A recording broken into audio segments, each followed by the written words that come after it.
Yeah, I'll wait for you to, I'll wait for the stream to boot up on your end, and then we'll do the intros. Yep. It, it says it's booting up, it's just the stream's not out. Hopefully it's not going to error again.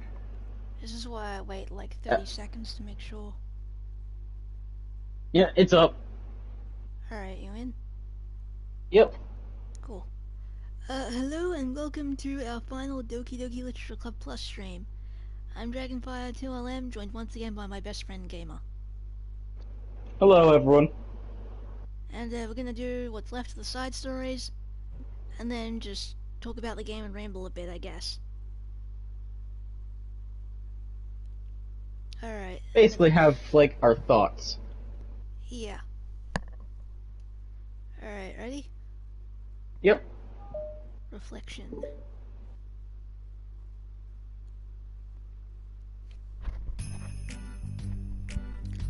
Am I bothering you? No. Okay, just checking. It's hard to tell since you always look so into it when you're reading. It makes me scared to interrupt. Well, it's within my expectation to be interrupted when I read here. It's mainly when I'm by myself that I don't like it. That makes sense. I guess if you're here in the first place, then you're more ready to socialize, even if it takes a little bit of prodding. It's not so bad to be social if I let others do the work. So it can be healthy to just be myself in a social environment every now and then. To put myself in a social environment every now and then. It's mostly difficult when I don't know anyone, or there are too many people, or everyone is being too silly for me to keep up with. Yuri glances across the room at Sayori and Natsuki. Sayori has her head cocked back and her mouth open, trying to catch pieces of a cookie that Natsuki is lobbing into the air. But the pieces keep bouncing off her face and hitting the floor. Maybe I should say something. No need, they just ran out of cookie. What a waste. They've really become good friends, haven't they? I'm happy. Sayori seems particularly good at making that happen.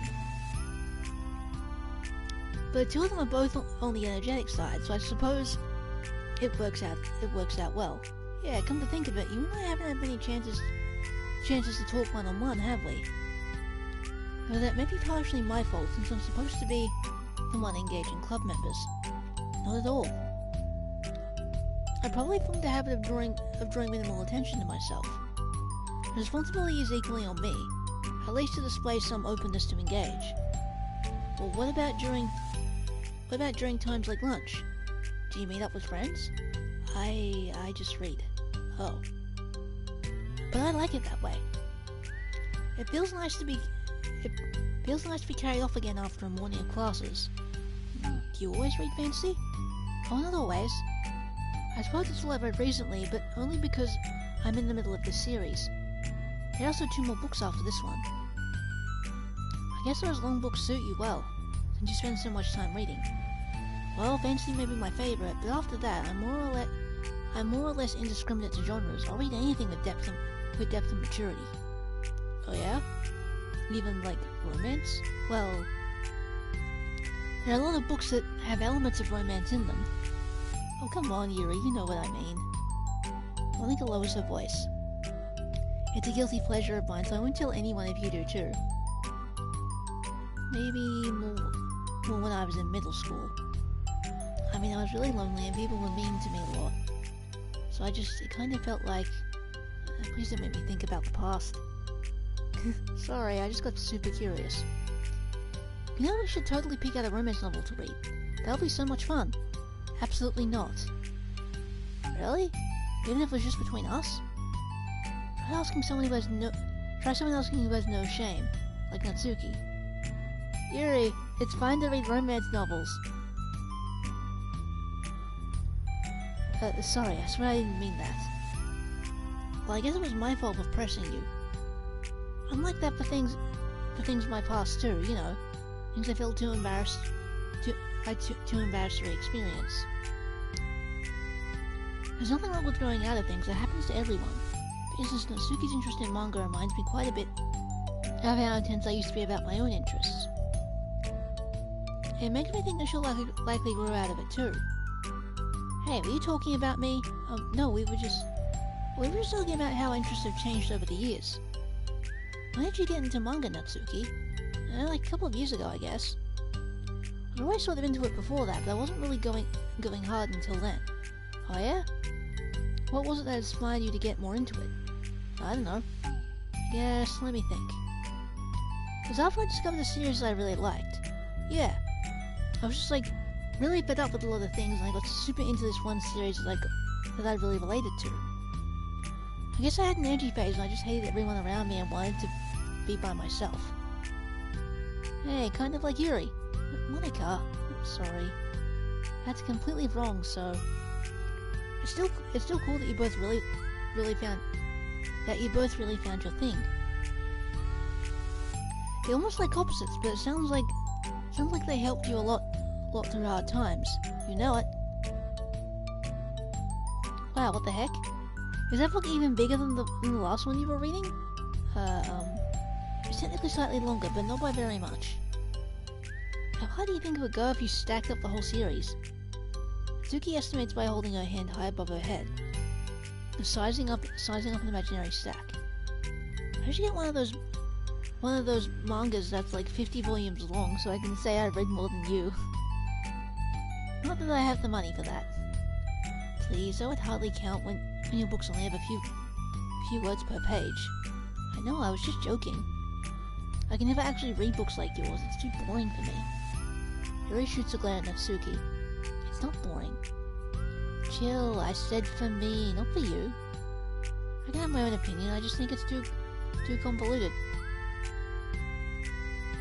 Sayori, are those from the floor? Oh, god damn it, Sayori. No, you don't eat floor cookie. Gross. Is she that hungry? I assume so. Also, wash your hands Well, before touching 5 any seconds. of my books. Also, that better have been the 5-second rule.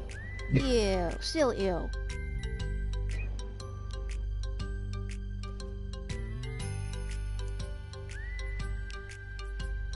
But my hands aren't dirty, just do it. The oils are there even if you can't see them. Fine. Sayori trots out the door and Natsuki follows. Yuri, you look a little upset. What kind of nerve does she have to call my hobby boring? Well, she did correct herself. Hardly, she was so condescending. I don't mind if she thinks it's not for her. I already understand that it's not for everyone. Well, she knows well how much these mean to me. So how about just leaving me alone instead of needlessly telling me the things you hate about it? I'm sorry, Yuri. Maybe you're right, this won't be the last time people have strong feelings about what they like and don't like. Especially in a literature club. So I should figure out how to mediate discussions to keep them positive and constructive.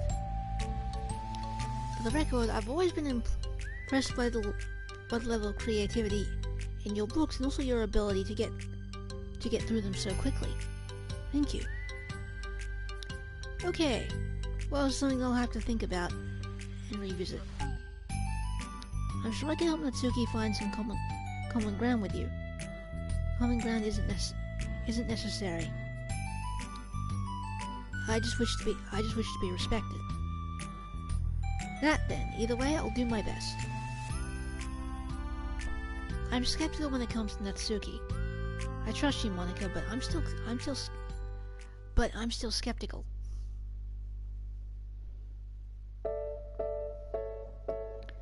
Okay, everyone. We have a special club meeting today. As you know, the Literature Club is a place where we get to share things that we're really passionate about. But it also means we should be mindful of how we respond to each other's feelings. I think we have a chance to turn our differences into positive energy for each other. Aren't you being a little dramatic about this? This is important to me. Sorry, I just feel like I'm being accused or something. No, I'm not accusing anyone of anything. I'm sorry if I came off that way. Our conversation yesterday made me reflect on the power of language, and I thought it would be a good topic for the literature club, don't you think? sure we're going to have differences in opinion a lot. So, I need to make sure we're prepared to keep a positive atmosphere in the club. If you say so, sure. The good thing about language is that it gives us a lot of different ways to express the same idea or emotion. We have a lot of control over how we want the other person to feel when receiving our thoughts. This goes for poetry, narratives, casual conversation, basically anything. For example, Sayuri, what's your favorite food? I haven't organized by category. Should I start with snacks, or do you mean full meals? Should I include breakfast? Oh jeez. Okay, how about your favorite fruit? That's easy. Cherries! Really? I always thought cherries tasted nasty. What? Cherries are delicious. Oh, that's a pretty strong reaction. I just don't understand how somebody could think cherries are nasty. How does it make you feel? I don't know, sad? Defensive, maybe? Yeah, I got defensive. See, the reason you had such a strong reaction was just because I don't like cherries. Because you felt like your opinion was under attack. That's weird, right? Something like taste is completely subjective. When I say something like, I think cherries taste nasty, I'm using objective language. I'm challenging Sayuri's reality that cherries are delicious with my own, which is that cherries are nasty. Wait, hold on. How is that objective when you just said it was only your own opinion? It has to do with the way our brains interpret the words. You're talking about the reality of the cherries, not your own feelings about them. Like Sayori. Let's rewind for a second and pretend I didn't tell you that I didn't think cherries are nasty. Good. So what if instead of saying that, I said, like, I've tried cherries and they're not for me. It's not the kind of flavor I enjoy. Well, that's fine. As long as you don't call them nasty. Nasty is a nasty word. Okay, so cherries is kind of a weird example, but I think it gets the point across. This time around, instead of talking about cherries, I just talked out my feelings and Sayuri didn't get defensive. Now instead of clashing with each other, it's like we've received an invitation to talk about our differences. Yuri, you don't need to take notes. I'm not gonna quiz you or something. I know that. I was just... Sorry, I didn't mean to call you out. You can do whatever you like. But does anyone have any thoughts so far? Yeah, I just feel like I shouldn't have to put all my language through a filter just to protect someone's feelings. But you don't have to. The choice is yours on how you want to come across to other people. I'm only suggesting it as a tool to help turn your differences into a positive experience rather than an argument. Right, Sayori? Whatever you say, cherry hater. Oh, come on. Sayori, I actually like cherries. I was just saying that to help demonstrate. What the heck? I've been duped. I'm sorry, Sherry. I'll make it up to you later. How about a cherry sundae? You're welcome to dupe me anytime, my beloved president. The way to say it is hardest through Sonic, of course. I personally am not a fan of cherries. I don't like I them have either. to pick those off on a cake and stuff. I don't like them, but the one food I hate above all else is apricot. Apricot? I hate apricots like a hell of a lot. Like, that's like the only food I can outright say that I hate is apricots. Me, it's like, I don't like raw seafood and that. Like, I don't know, it's just kind of yucky to me. I think the closest thing I've had to that is maybe like smoked salmon or something, and that was just like a one-off. Like, it has to be fully cooked. I don't like eating anything raw or chewy. Yeah, I get that. Alright. Buying up people's loyalty, how deplorable. Oh, like you would turn down a free sundae, Yuri? Recently found those cupcakes I bought in the other week. That was, I was reading and not keeping track of them. That's enough, we're getting off topic. So now that we have the gist of it, how about we try it with something more relevant to the club, like manga, right? Let's try to have a productive discussion about our differences in opinion. Yuri, do you want to start? Well, I'd rather not, no. Well, how come? Well, because I don't see how anything productive can come from this. It's just going to start a fight. No, it'll be fine. That's why I'm here to mediate, moderate, whatever. Let's just have a calm and rational discussion. Yeah, give me a little more credit. I'm not a child. You don't have to color my feelings. I always think it's more respectful to just speak your mind. Respectable. Yuri's expression changes at that word. As Monica recalls, being respected was the crux of the matter for Yuri.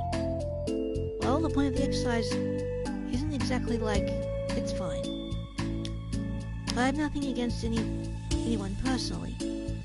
You're entitled to enjoy whatever it is you like.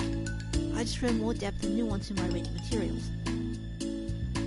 I look for stories that are imaginative and sophisticated beyond the surface level. Oh well, that's just misunderstanding then.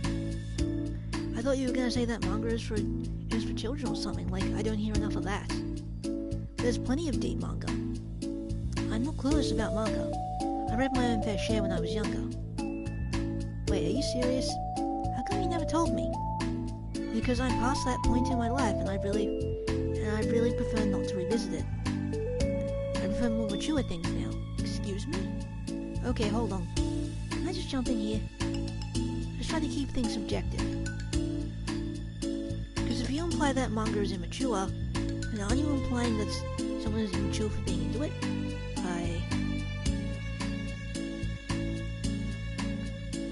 Well, maybe it's immature to judge people for having different tastes than you. Natsuki, nobody's immature. I've read Natsuki's manga and Yuri's fantasy, and I love them both in their own way. Okay. It's great that you like it, but I still find it boring. Boring isn't subjective. Okay, it bores me. That's subjective. But I mean, the thing about this is ridiculous. You see why I didn't want to participate in this? I know it's just going to make people upset. I'm not upset. Like I said, I don't care what other people think. But I always get the impression that you secretly look down upon me. So I'm glad my suspicions were confirmed. That's not true at all. You're making assumptions. You can't blame me for getting defensive when nobody even has the least bit of respect for the things that I'm into. The only things I look down upon is when people make fun of me for just being myself and trying to mind my own business. What, have you looked in the mirror? Tell me again about respect after calling all my interests immature. You can't. Please stop. Please. You don't mean the things you're saying right now. Let's just be friends. I didn't mean for this to happen. Well, it did. So please don't invite yourself to try and solve other people's problems next time, okay? Yuri's piercing words sent the clubroom into a choked silence as she gathers her things. She leaves. Holy crap. I've never heard her sound like that before. She must be so pissed. Well, you weren't very nice either, so... I was just saying. How did this happen? It's my fault. Yuri wasn't wrong. I shouldn't have tried to moderate conflict when I know how bad I am at dealing with conflicts. It was a really stupid thing for me to do. It's nobody's fault, and it wasn't stupid. Everyone in the club's a nice person. Nobody would have expected this. I guess we're sensitive about things we really love. Honestly, she kind of brought it upon herself. Like I said, I don't care if you're not into manga, but if you actually look down on people for it, it's kind of the point I was trying to make in the first place. It's not about sugarcoating things, it's about recognizing and understanding our differences. Okay, but here's the thing about that. Yuri actually looks down on me. That had nothing to do with her word choice or anything like that. So I see what you were trying to do, but I really think the problem here is her not just like the way we talk to each other, right? I mean, Yuri isn't like that. She's a lot sweeter than you're giving her credit for. I'm sure she'll be reflecting on this. I actually think everyone should. It'll be fine. I'll figure something out. Wow, I'm just like saying that instinctively. I'm setting myself up to cause more problems. This wasn't your fault, Monica. You don't have to beat yourself up over it. If you ask me, it's a good thing that the truth finally came out. Because I can just move on now. But it's fine, I promise. Let's just get our minds off this, okay? In fact, it's a good opportunity to read some manga without having to worry about feeling your inferiority complex. Don't be mean. I'll talk or read manga or whatever you want, but don't be mean to my friends, okay? Sorry. I'm just bitter. Everything will be okay. I mean, I don't have the answers, but I at least know that we're all good people and don't want to hurt each other. This will be a learning experience. Monica says that, but her uneasiness is given away by how much she has to force the reassuring tone in her voice. This was bound to happen eventually. Natsuki and Yuri have always engaged with each other the least out of anyone, and this is the reason. As Sayori and Natsuki proceed to distract themselves with manga, Monica sighs to herself, unable to shake her worried thoughts.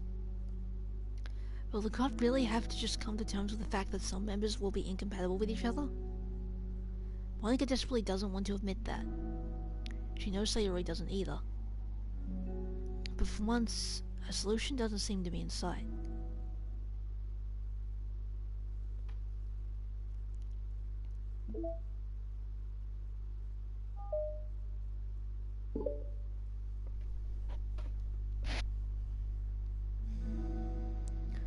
A new day arrives. Sayori arrives at the clubroom earlier than usual. That is, not late. As she enters, it appears to be empty still. So she sits down at her desk and pulls out a sheet of paper primed to jot down her thoughts.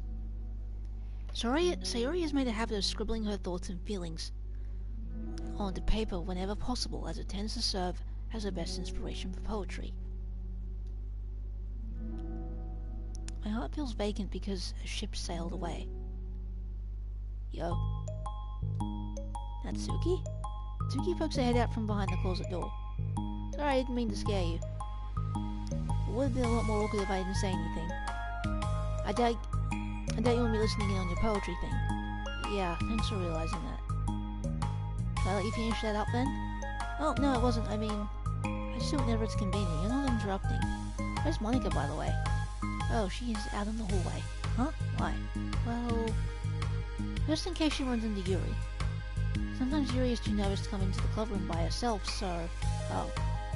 Geez, did you really let things bother her for that long? She can't control her feelings. For some people, it's really hard to cope when you get a bad thought in your head. Maybe you can distract yourself for a little while. But as soon as it's just you and your thoughts again, it comes back. I just want us to have a normal club meeting. A lot easier to pretend like it never happened if we all just ignore it and move on. I don't want to be bothered by this. So stupid, your opinion of me doesn't matter anyway. Besides, I don't seem to feel really guilty and I hate that too. It's okay to have feelings. It doesn't make you weak. Let's figure this out together. Fine. Only because you're good at this stuff. Let's try to come up with a happy scene. Maybe that'll help us understand where your bad feeling is coming from. I was happy the way things were before we had to have that conversation yesterday. What part of the conversation made you upset? Was Yuri being mean about the manga? Maybe. I doubt it though. Because my friends and other people make fun of manga all the time and I just brush it off and ignore them. Something about it really got to me this time. I hate that I'm letting that happen. Is it because it came from Yuri? No, why would that matter? I mean, well, maybe. I just hate that she thinks she's so much better than me just because she likes to pretend to be all sophisticated. That's what it is. At least other people decide that they don't like me. Or manga, or whatever. Yuri acts like she's too good to even give it a chance. I'm sorry. Everyone deserves a chance. Yeah, exactly. Would you give Yuri's books a chance? After this, obviously not. What about before this? Well, I would until I got bored, which wouldn't take very long. But if you actually keep an open mind, then it's not hard to realize that a story can be deep and meaningful without being needlessly complicated. I see. But you know, I like Yuri's books. Yeah, I'll be like manga more, right? So Yuri shakes her head. I like them both. I like them in different ways, but I like them both. I mean, the manga, it's really honest and fun and easy to just go with. And the fantasy has a lot to interpret and uncover, and it's really rewarding to have some good quiet time together with it. The most important thing that both the manga and the fantasy are true for themselves. So I love them both. And I think there's room for both of them to be in the same club together. I just feel like maybe they have more in common than you would think. How do you get along with everyone so well? I always get into fights with people. Like first with Monica when I was new to the club, then it was you, and now it's Yuri. And we're always like, oh, that person is being such a jerk, and they just realize that then we would at least get along. But nobody else has this problem. I just keep running away from the reality that everybody's just a jerk to me because nobody likes me. I don't know why, and I don't know what to do about it. I don't know what's wrong with me. I hate it. Natsuki. Sayori puts a comforting hand on Natsuki's shoulder. You're a wonderful person. You deserve to be loved as much as everyone else. Everyone has different ways they like to communicate. You know? And sometimes that makes it harder for us to understand each other. I think that sometimes we get lucky and we make friends who are really good people. Who are really good at the same kinds of communication, and it feels like you magically connect with them. But other times, even if both people are really nice, it's easy for them to misunderstand, to misunderstand each other, or to get the communication wrong. Something that Yuri struggles a lot with too. It can be really hard. It takes a lot of, reflection and self-awareness. And vulnerability. I'm bad at that one. Vulnerability. I always have to be the strongest. What do you mean? Tell me about that part of you. Well, it sounds stupid, but I'm really used to people being mean to me. Like my friends, and I guess my dad, like when I don't get good grades, or do stupid things. Or like if my room isn't clean. So what am I gonna do? Cry about it? I let myself get upset, and I was just letting them win. I'm better than that. I'm better than all of them. So they always have to, so things always have to be everyone else's fault. Feels like if something goes wrong and there's even a tiny hint that it might be my fault, then... Oh. Someone just, subbed. Hi, thanks for the sub.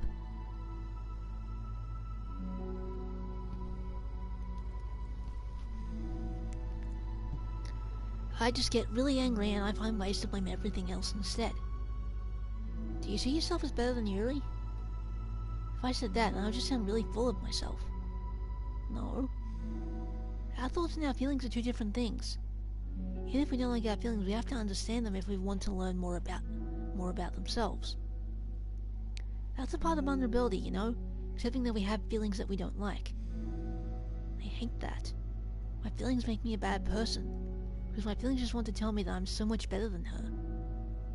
That she's a judgmental know-it-all who's stuck in her edgy phase, and that I'm just way above that garbage. But I'm terrible for feeling that way. You're not terrible. You are not your feelings. But you are not your feelings. Say that to yourself out loud. Fine.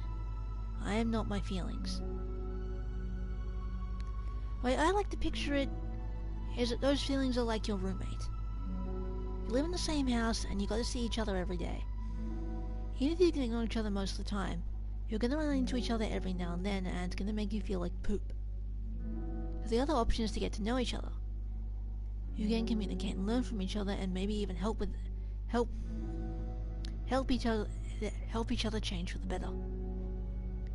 Does that help you understand? How do you know so much about this stuff? I just have a roommate that can be really hard to get along with. Called depression. Depression? But you're like the happiest person I know.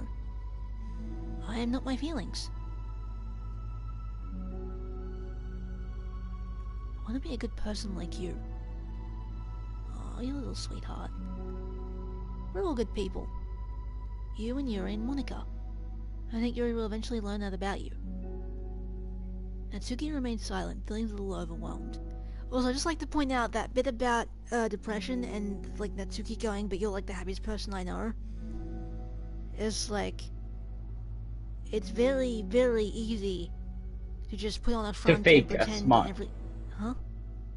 Yeah, it's easy to basically to do the equivalent of putting on a mask every day. Yeah, to put on a Or a front. persona in a way. Not what I was getting at, but basically. No, but you know what I mean. I know.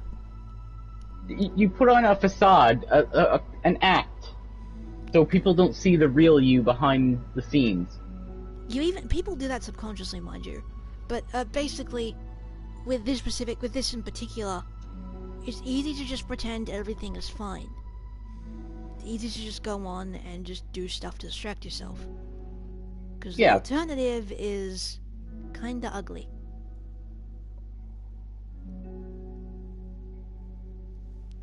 Well, yeah. Especially if you're alone with your thoughts, with those said feelings and stuff. Yep. I know. I've sat through those before. Same. And that's why it's important to have a support network of people you can like confide in and trust and stuff. Because they can help. Like it can really make a difference.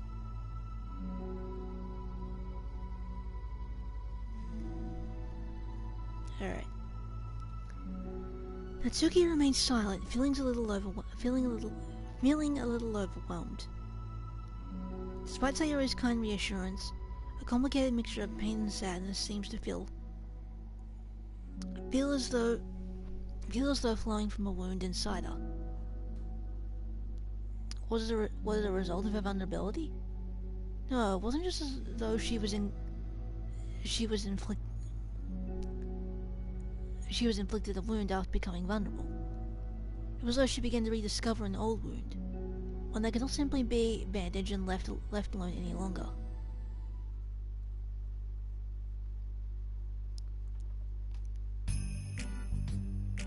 Yuri, what are you doing all the way over here? I was looking for you. Please don't yell at me. Oh, I'm not going to yell at you. I just want to say that I'm sorry about what happened yesterday. It was unfair for me to put everyone on the spot like that. Next time I won't just try to jump in and solve everyone's problems. I guess it's a bad habit of mine. You're not mad at me? I thought you were the one mad at me. I was so awful yesterday. Yuri curls up, recalling the details of the argument. I can't even have a normal conversation without saying something wrong and making everyone upset. Oh, that's not what happened. That's not what happened at all. Let's talk about this, okay? Yuri pauses for a second, then manages a nod. Monica takes a seat next to her on the staircase. I'm having a lot of negative thought patterns, and I can't get away from them. What kind of negative thought patterns? Like everyone hates me, especially Natsuki. Well, that's terrible. I don't think Natsuki hates you. How do you know? Well, because Monica thinks back to the time that she herself found herself in an altercation with Natsuki. How just later maturity from Monica was enough for Natsuki to evaluate her own feelings as well. I think Natsuki is just naturally defensive. I think she acts mean when she feels the need to protect herself. But she's really not a bad person. In fact, I think she can be really thoughtful and considerate. She just, I guess the way it works is that she wants to receive some degree of kindness first before she feels comfortable returning it. Oh, but that means the burden is on me. I don't know how to say things that make people like me. Every time I open my mouth, Yuri shakes her head at herself and tugs on her hair. It's okay, Yuri, you don't need to beat yourself up. I think anyone would like you if they had the chance to get to know you. Unfortunately, the opposite is true. That's why I'm not talkative anymore in the first place. Because everyone used to think I was weird and talk about me behind my back. That's just what happens when I draw attention to myself. Tuki even said she found it more respectful when people speak their minds, so I did. I know she hated me anyway. That was enough to confirm my fears. but Sayori and I like you. We've gotten to know you a lot by now, right? Yuri doesn't seem to have a response. Hey, what do you think of Natsuki? I don't think about her. That's not what I meant, really. I was wondering if you had an opinion of her. I do. What is it? Natsuki seems to bring out the worst in me, and I feel really ashamed of it.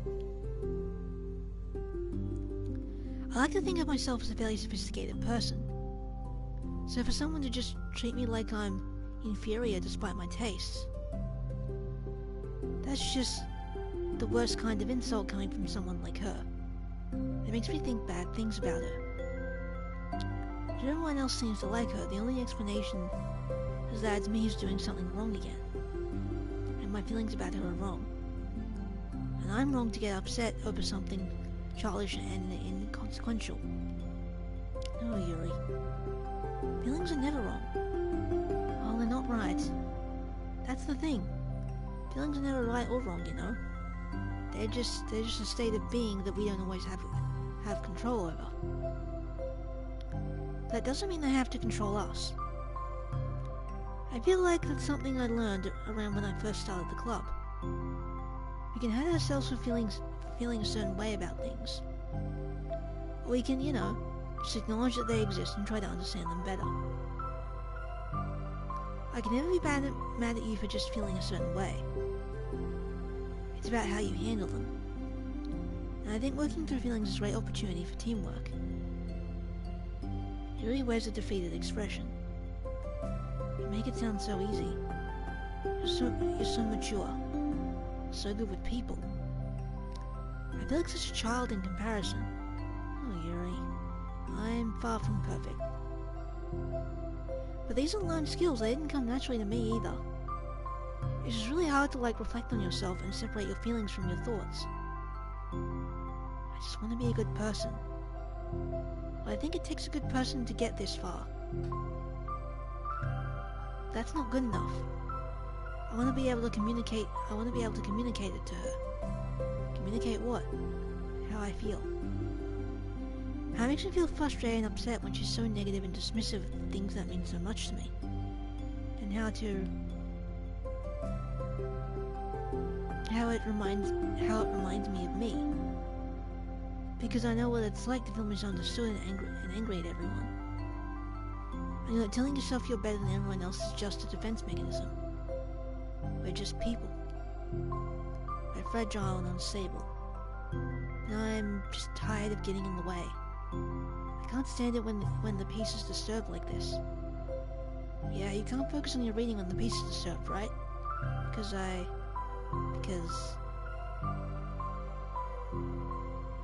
Literature Club should be happy for everyone. Anika looks at Yuri in adoration. I feel like Sayori must be rubbing off on me, because I really want to hug you now. Sorry, I didn't mean to make you uncomfortable. No, well, if you wanted to, then I wouldn't really mind. Monica pulls Yuri into a sharp embrace. You're so gentle. I love when you communicate your feelings. I feel lucky to get to see that side of you. And I'm sure Natsuki will too.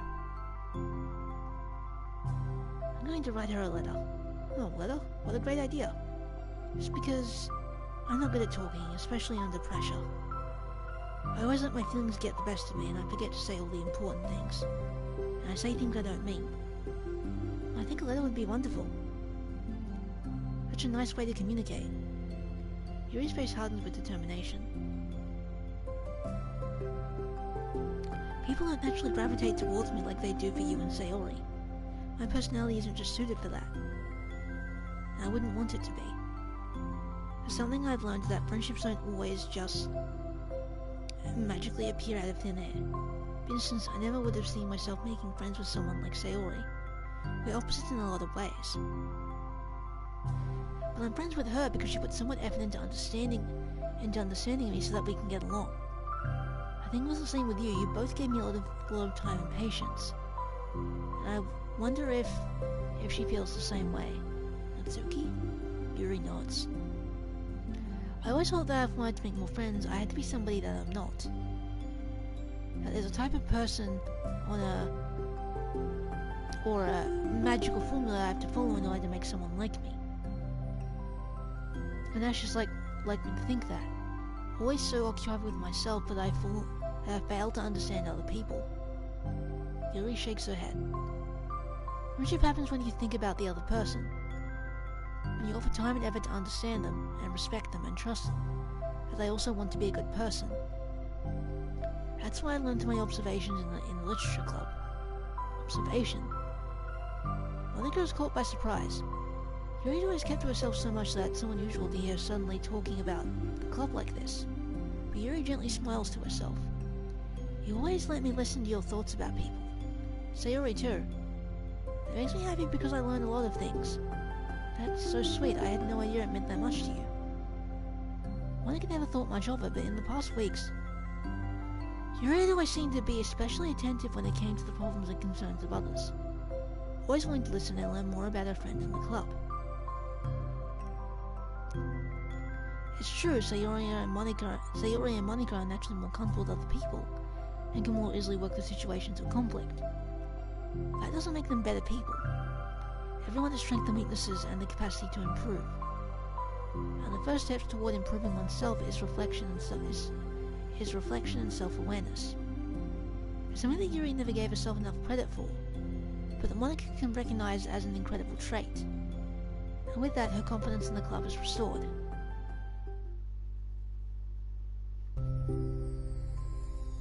A very shy girl with long pretty hair is wandering the bustling lunchtime hallways, her fist pressed into her collarbone. When she finds the literature club president's classroom, she stands at the door, glancing all around her before peering inside. Monika is sitting and chatting with a group of unknown friends. Yeah, I'd expect this was a bad idea after all. Suddenly Monika glances towards the door, making the girl panic and duck out of sight. Before she can regain composure and decide for sure to leave, the classroom door gently opens. Yuri, what a surprise to see you during lunch. Yuri squeaks a response. Please help me. What, is everything okay? Yuri shakes her head. I don't know how to write letters. Thank goodness, I thought there was some kind of emergency. Monika briefly glances over her shoulder at her other friends. Do you want some help? We can go find a new classroom or something. Is it okay?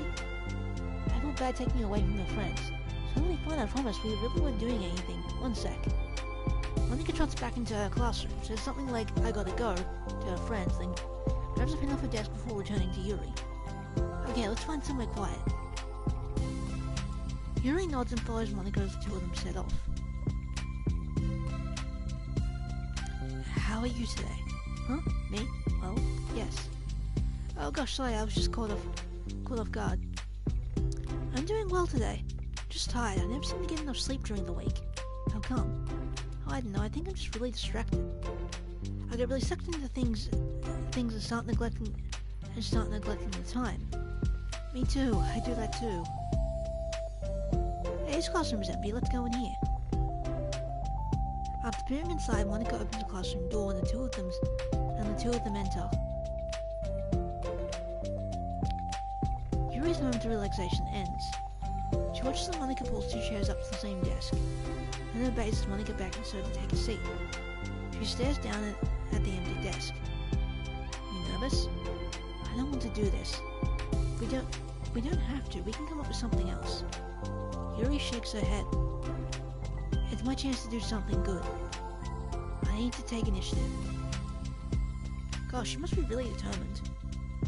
I know how hard it is to step out of your comfort zone. I'll be sure to encourage you. Yuri pushes through her anxiety and grabs a handful of lined paper from her notebook. Then she picks up her pen. Hey, you're left-handed. That's neat. Yeah. Now I don't have to worry about bumping your arm. Monika playfully rubs her shoulder against Yuri's. Sorry, I'm just being silly, I guess. Anyway, how about probably start listing the different things you want to say to her. Ow, I bit the inside of my cheek.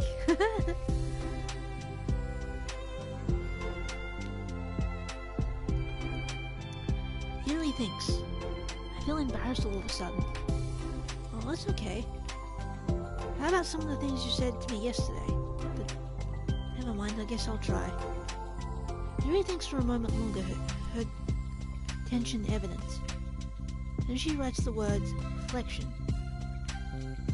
This is about my reflection on our behaviour. The key question is why we act like this toward each other, but have been able to separately be friends with Sayori and Monica. That's me. Yes, it is. So, Yuri thinks. I've been able to befriend the two of you because you've taken the time to understand my needs and respect my interest. Same goes for Natsuki too. We started off as pretty hostile to each other because I was so worried about getting what I wanted. But she just wanted to be respected more than anything else. Once I stopped making it all about me, she was able to do the same. I want to do that too. So what kind of things do you want to do for her? I want to do the same things for her that I like to receive. I like when people respond positively to the things that I talk about, and not just brush me off. I like it when my feelings are taken seriously. And I like when you and Sayori trust that I want to be a good person, even when I'm not doing a good job of it. Let's write those things down. Okay. Yuri writes some things down. I think the most important thing to remember here is that Suki is feeling vulnerable, so we should make sure that the letter puts her first. Tell her when you're feeling hurt, but it never helps just to tell someone all the things that they're doing wrong. I think first you have to make sure that you're ready to respect them and listen to them and admit the things that you feel you could do better. Then finally you ask what you would like in return. How does that sound for the structure? It would be 3 paragraphs, one for each of those points. I like that. My thoughts were so disorganized. I had no idea how to come up with any kind of structure. You're so amazing at these things. Oh, stop. You've done so much more than I have, you know. You spent so much time reflecting and being open-minded. That's the hardest thing for anyone to do. All I'm doing is helping you put it on a piece of paper. So I think you're the amazing one. Monica gives Yuri's hand a quick squeeze. As she lets go, she's caught by surprise, and Yuri curls her fingers to hook Monica's hand in place. For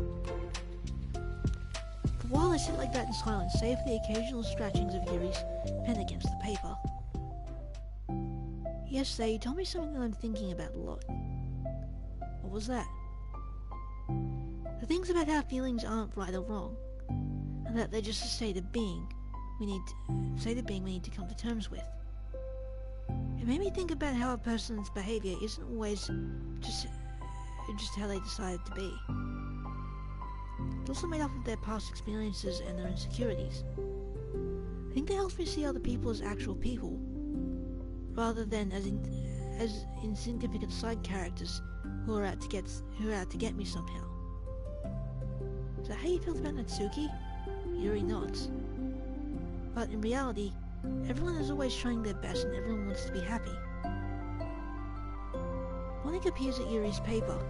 With her surprise, Yuri pulls it close, partially covering it with her arm. I hope to be able to read it.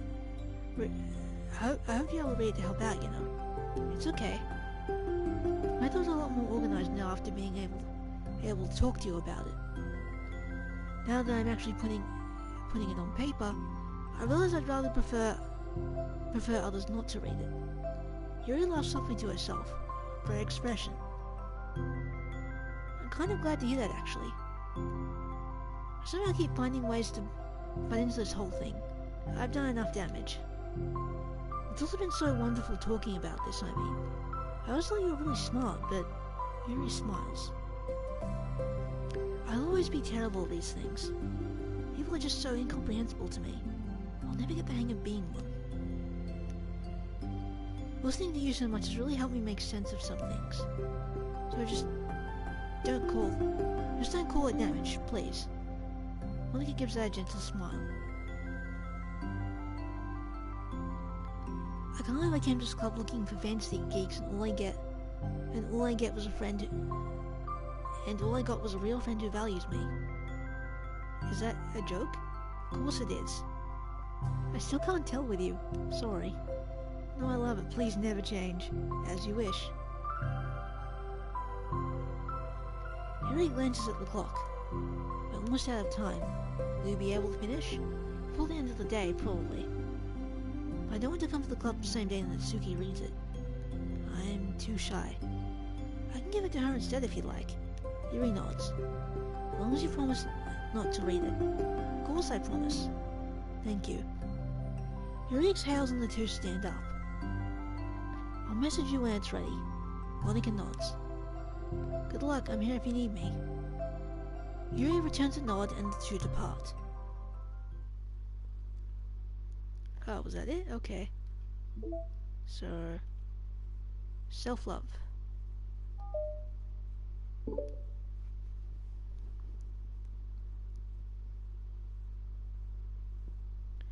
It's only been one day since Yuri's letter was delivered to Natsuki, with Monika's help. Because Yuri chose not to attend the club meeting. That day she and Natsuki haven't faced it. Because Yuri chose not to attend the club meeting that day, she and Natsuki haven't faced each other since.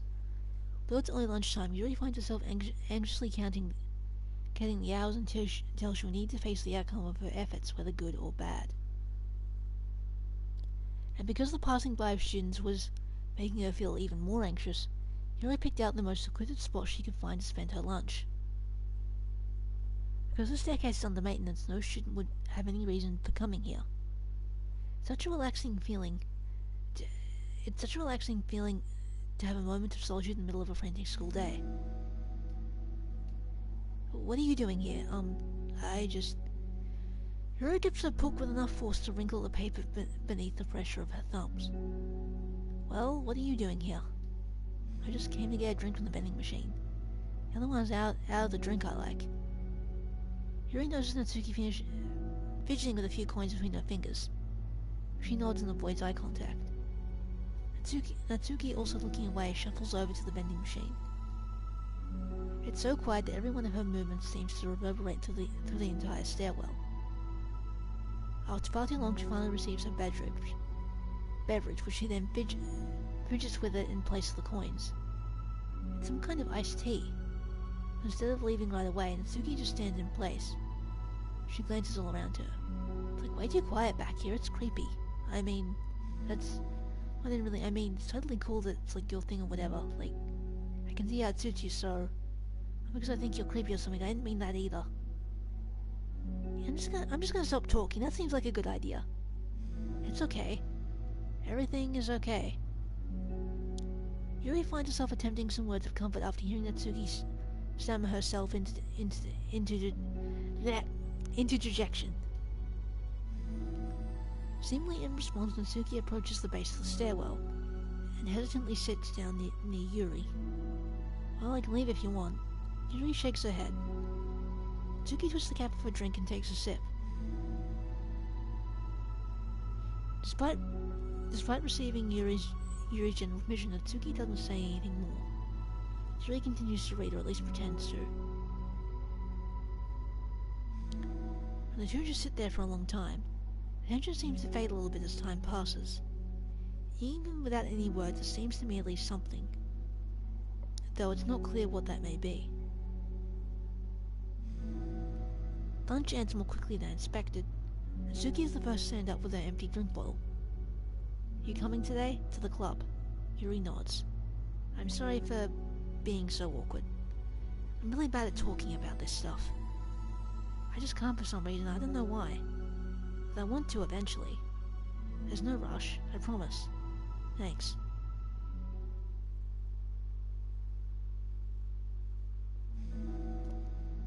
It's the next day. Natsuki appears from around the corner and steps up to the vending machine. Glancing at Yuri, she does so. Today she seems to be holding some kind of book as well. Ah, you're here again. Well, I just came here to read this because there aren't any people around here. Oh, I thought you didn't like how quiet it was. Well, I don't, but there's no people here. I see. Natsuki sits down. It feels much different today than it did yesterday. After yesterday's lunch, the club meeting that followed, Natsuki and Yuri beginning to feel more relaxed around each other again. Although years later is still lingering in the back of Natsuki's mind, she continues to detour around it. That's okay that I'm here. Yeah, I don't care. I just don't feel like dealing with the crap I get from my friends about it. Actually, it seems like they all just assumed I stopped reading manga after I joined literature club. Not that I'm trying to hide it from them exactly. I just don't want it to come up again after I've waited so long for this new volume to come out. But only months at this point.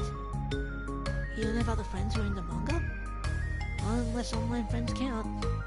And so you're right, but that's different because she's not exactly into it, she just likes it, you know what I mean? Honestly, you're lucky that the books you're into at least look like books, so you don't have to feel like everyone is constantly judging you by what you're reading. That would be so awful, especially since I already hate attention so much. Well, it's a good thing I have thick skin, I guess. By the way, I would totally recommend finding some friends online if you haven't already. If you're like me and have no one to share your hobbies with. Oh, I have online friends. Since middle school, actually. I was especially desperate back then. It's somewhat embarrassing to reminisce about these days. Sometimes I feel like the me from a few years ago would have benefited from a good smack across the face. Whatever, we were all just stupid kids back then anyway.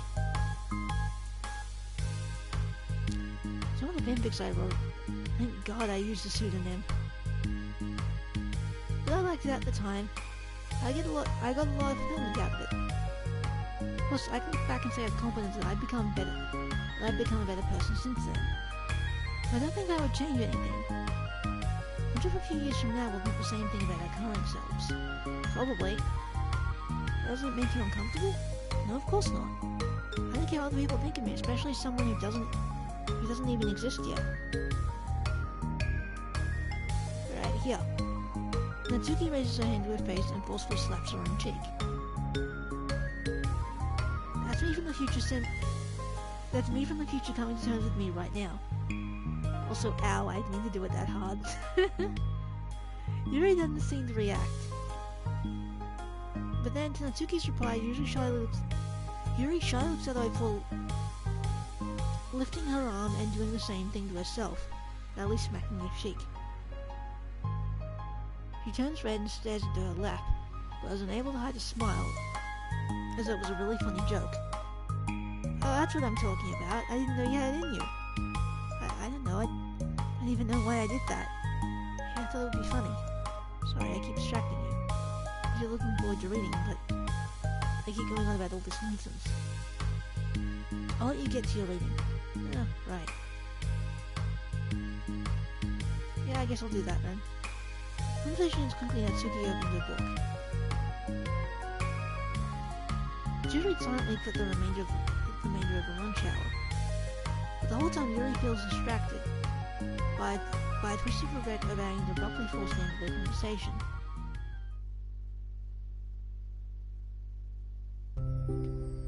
You're back. Yeah, I'm here to lay low again. Another day has passed. During lunchtime, Mitsuki finds herself having wandered to the stairwell once more. Hey, did you buy that? Mitsuki quickly notices a bottle of iced tea on the staircase where she normally sits. Yuri nods, avoiding eye contact. Well, like for me? I didn't know I was coming here today. What if I didn't show up? Well, I would have drunk it myself, I guess. It was a stupid thing to do. No, it wasn't stupid. I just thought, never mind. What I mean to say is thank you. And that's a really nice gesture. And that it's a really nice gesture. It's okay if you don't feel that way. I do. It was the other things I didn't mean. I swear, please believe me. Yuri pauses, then nods. Talking is hard. I get it wrong a lot too. So I believe you. Mitsuki exhales in relief. She then sits down next to Yuri and takes a drink. Knowing Yuri, she was probably overthinking it so much that And Suki's separate response filled her with self-doubt. I'll do something nice for you next time. Please, don't feel obligated. I want to. I want to do nice things too. Okay, thank you. You can take me after I figure out how to do something nice. I'll do it then too. And Suki sighs. Nothing. Just reminds me how I haven't been getting along with my friends lately. Is that why you've been coming here? Well, no, not exactly. I haven't been avoiding them on purpose or anything. There's other things I'd rather be doing during lunch lately. I like being around them when we're all just having fun, but they also just can't take anything seriously. When I'm, I don't know, feeling serious, and their attitude just really gets on my nerves. It's like gotten worse ever since I joined the literature club. How come? I don't know. I feel like I used to be really good with just putting up with it because it would be so stupid to cause drama over a joke I didn't like or something. I just have a hard time doing that lately. That's my fault for being overly sensitive. If I had a problem, I'm not gonna demand for everyone around me to change. But yeah, I know. I'm not gonna say you're really gonna agree with that kind of thing. They're not in my position. So it's easy to say that you should just communicate your feelings or whatever. It's not like my friend group does that kind of thing. I'll just be making an embarrassment of myself. Sorry, none of this has anything to do with you. I don't know why I'm talking about it. It's okay. I like listening. What, listening to other people's problems? Yes. That's weird. Sorry. I just like learning about people. Do you think it's weird? No, that's not weird. I probably just misunderstood, so... I don't know, does that mean I should keep going? If you like. Okay. Well, I don't know what to talk about now.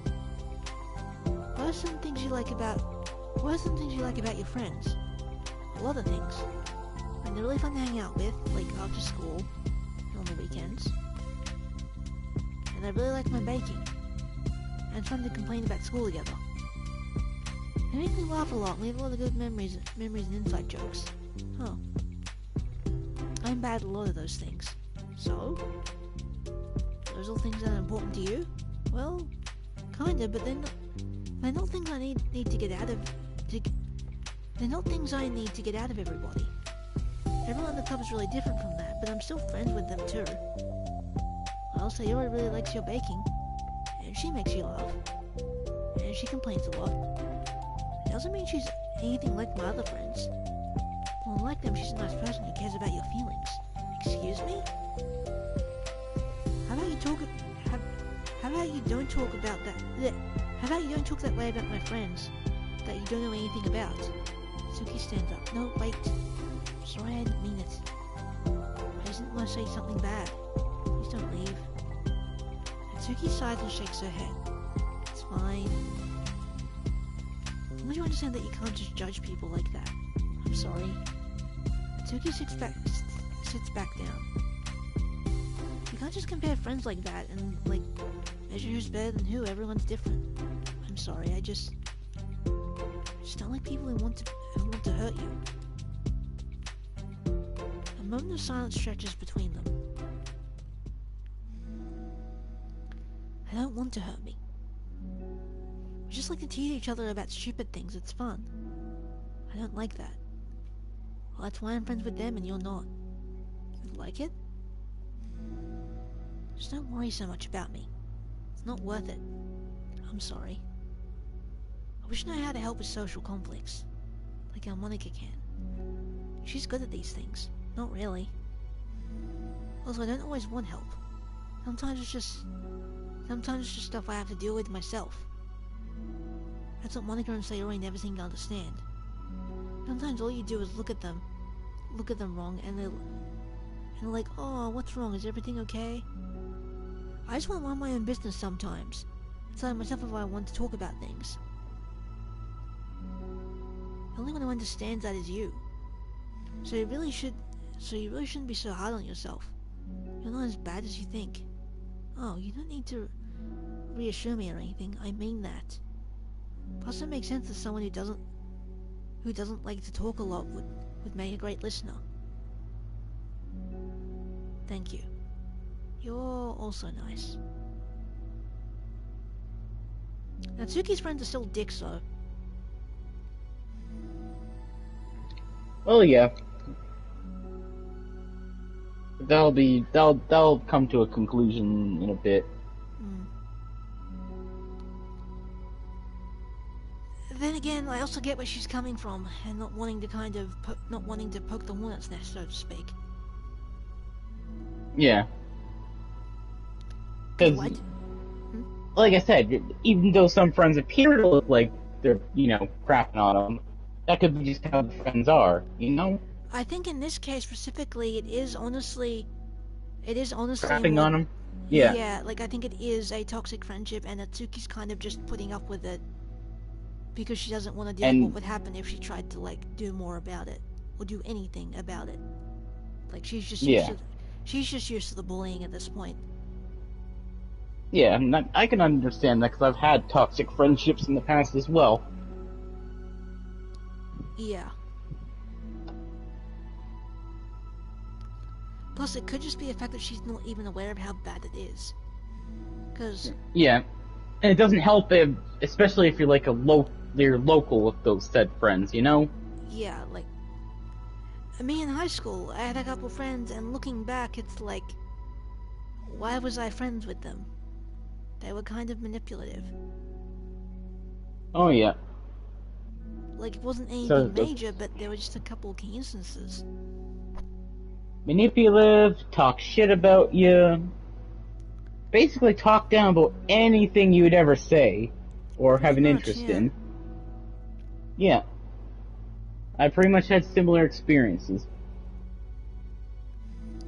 That's not even counting the bullying from other students, but still, either way.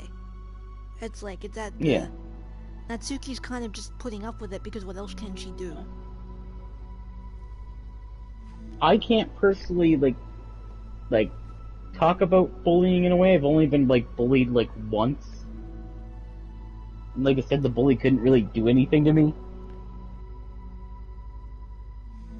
Because how can a bully get near someone like me, or I'll just get away the moment you try to get near me? I'm like a dang gazelle. Unfortunately, I never had that luxury. It wears you down after a while. It grates at you. It's you start dreading your free time outside of class. Because that's the time when people are gonna bug you. Yeah.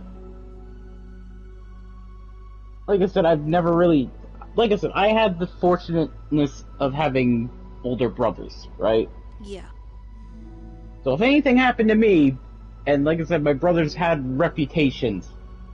Yeah. Not reputations in a good way, mind you. I know. But in if you touch this kid, we will clobber the crap out of you, pretty much. I know.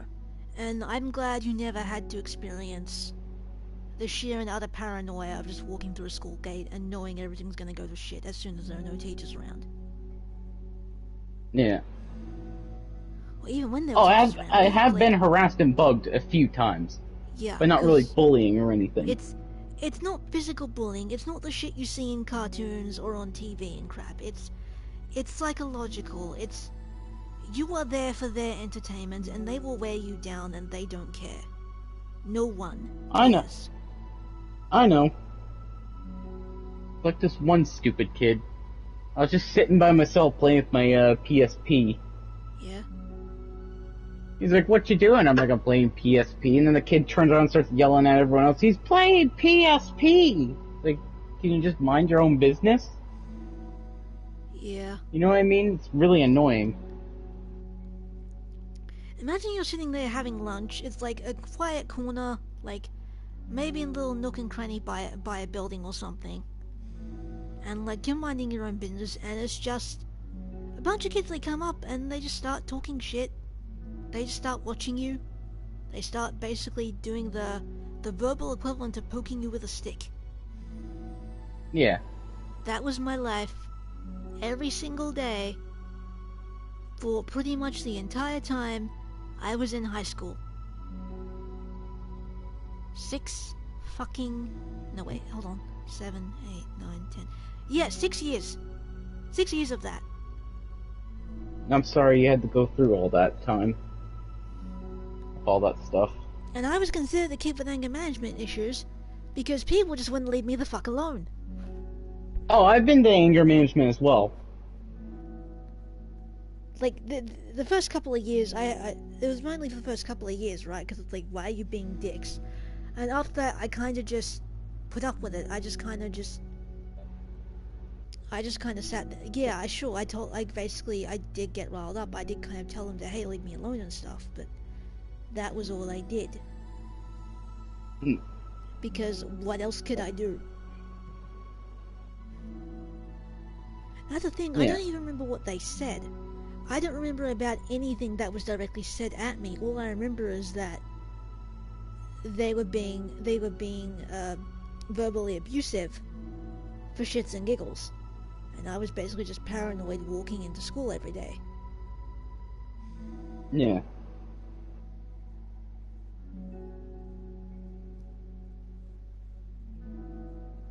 Like I said, for me, I never had... I have been, like, basically toted out as the weird kid, though.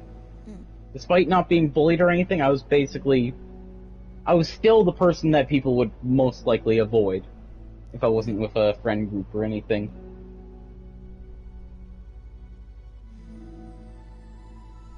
And after several outbursts, you know, the ones I told you about before, yeah, I pretty much couldn't control myself anymore. It's like, once you do that kind of shit, people just deem you a psychopath, and that's it. Like, I was mainly just kind of avoided throughout middle school and high school. If only that were the case with me, but I only ever snapped once. And I believe I've told you about that. Yeah, I think I've only snapped 2 or 3 times.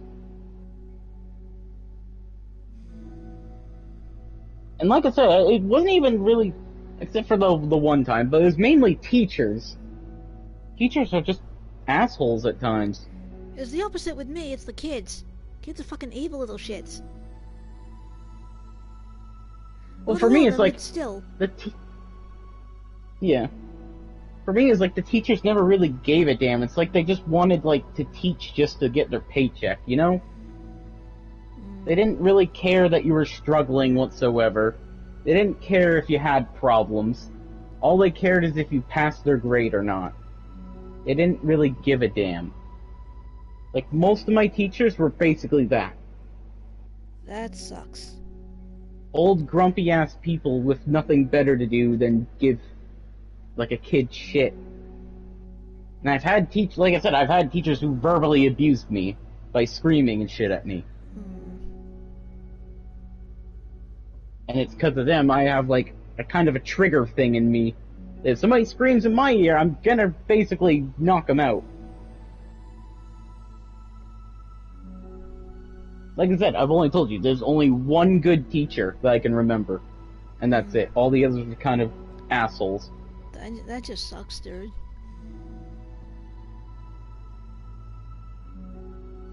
But yeah, it's like, I wish I was ignored by the student body, but no.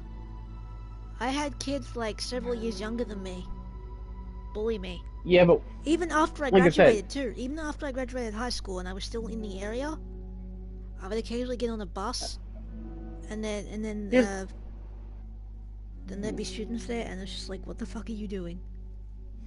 Here's the thing, yeah, it's nice being the loner at times, but eventually the loneliness does get to you. You know, you got no one to hang with, there's no one to talk to. And it was primarily, in my opinion, the reason I dropped out of school. That I had no faith in anything. Well, given what you went through, it's understandable. A shame, but understandable. Like, as soon as I turned 18, I remember the day I left. It's like, I was in, like, workshop. Yeah. Sitting around a bunch of people didn't like, basically zoning out, and I just said, you know what? Fuck it. I took my shit, got up, walked out of the school. I didn't even, mind you, I didn't even grab anything in my locker. That's how much I noped it out when I was done. I just left everything in my locker and just went.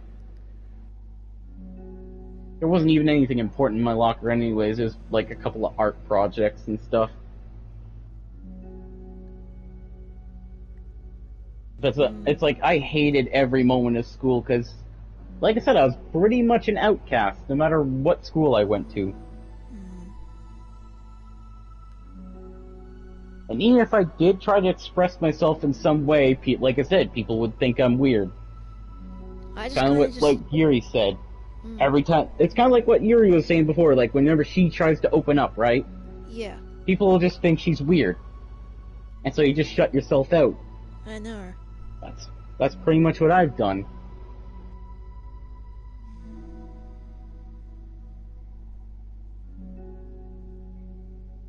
But yeah. Like I said, this is probably going to be the only stream where I'm going to be opening up about stuff. Like, yeah, I know. I'm not. Fine. I don't usually open up this easily, especially on a stream and stuff. Neither do I. But this is a game that does tackle some sensitive topics. Yeah. Like it's sort of like the perfect game to kind of inspire these sorts of discussions. Yeah. And that's what I like about it. That's why I recommended it in a way. Yeah. Alrighty. Shall I continue? Yep. Also, I don't mind the tangents. They're fine. I'm just making sure we're good to go. I know, but we gotta save some tangents for backwards discussions and that. I know. It's really hard for me. It doesn't come naturally at all. It's so weird because I always thought of myself as someone who can just say whatever's on my mind. But I feel like that only works when I'm annoyed or upset or I want to say something mean. Why am I like this? You don't have to answer that, I'm just talking to myself. Yuri nods and remains silent. Natsuki notices her fidgeting with the page of her book. How come you like reading so much? Oh, well, a lot of reasons. I just get sucked into it so easily. It's so immersive, like I want to be a part of it. I think there are a lot of things about people in real life that make me feel uncomfortable and frustrated. Especially when it comes to following social conventions and group interactions. I just don't really understand it and I have no real desire to participate. But it's different with books. It feels like I always want to be around this character. I have such a strong emotional connection with them in ways that I've never felt with real people. So in that way, sometimes feel more real than real life. Yep, I get that. I totally get that. Yeah. Really? If that's hard for you to be around people, is that hard for you to be around people, like, all the time? Fairly often, especially in group settings. When people are making all kinds of conversation, and saying jokes and all of that, I don't know what to do and I just disengage. That's kind of me whenever you and Will are in a chat, to be honest. What? What, this saying? When you're making all jokes and stuff? Yeah, like a bunch of people interacting, and I just kind of just don't. Like, I don't know how, like when me and Will are around, it's like something like triggers in me and we're like basically entering like a bro mode thing, you know? No, you guys click, because it's like, I'm not used to I'm not used to hanging out with more than like one person at a time, maybe two. But even then... The max I've hung out with is like 2 or 3 growing up. So I'm kind of used to like a little bit. But I'm pretty sure if it was like a party situation, I would probably be like stumped. Oh yeah. God, I still remember that one party thing. Like, it was like in middle school, right? It was like a dance thing everyone was having. Again, like I said, one of the teachers... You cool with sharing this on stream? Yeah. Okay. I'm fine. One of the teachers, basically, since I didn't have money or anything to go into the dance thing for the entry fee thing, right? Yeah. Like, basically paid for the entry thing for me. I kind of feel bad, in a way. It's like, I went in there, sat there for a bit, basically talked to a few people, and then I just kind of walked back out and went to the computer room.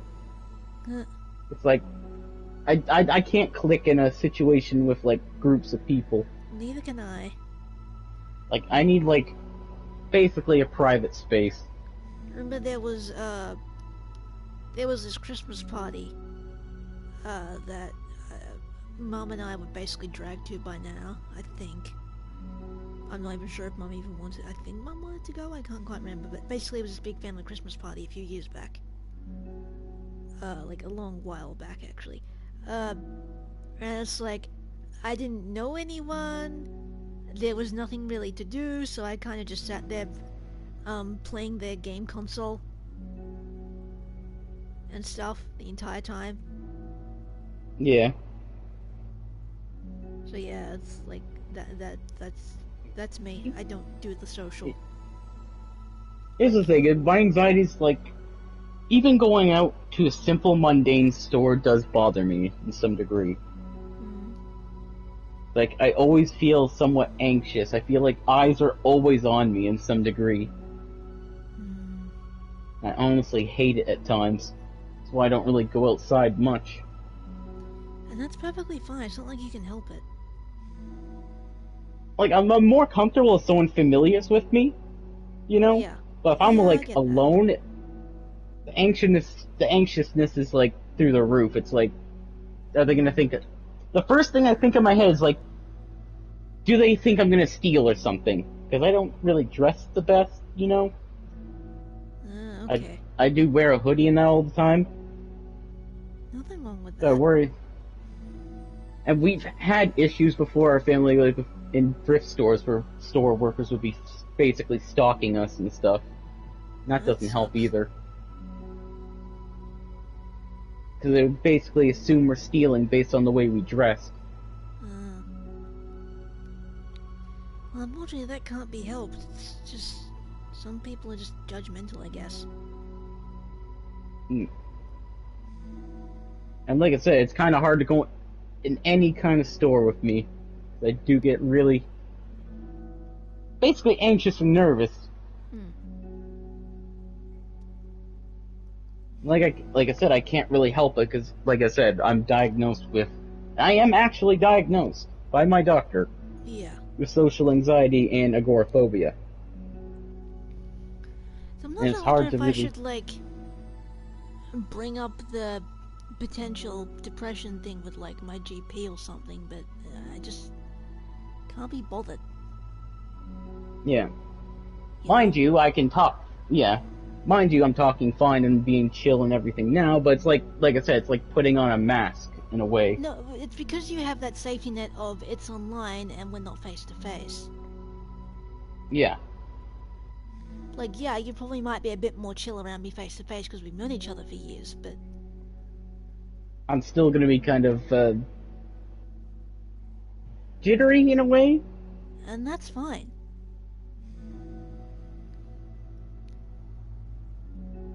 And I honestly really can't help it at times. Even just going outside for a walk does bother me too.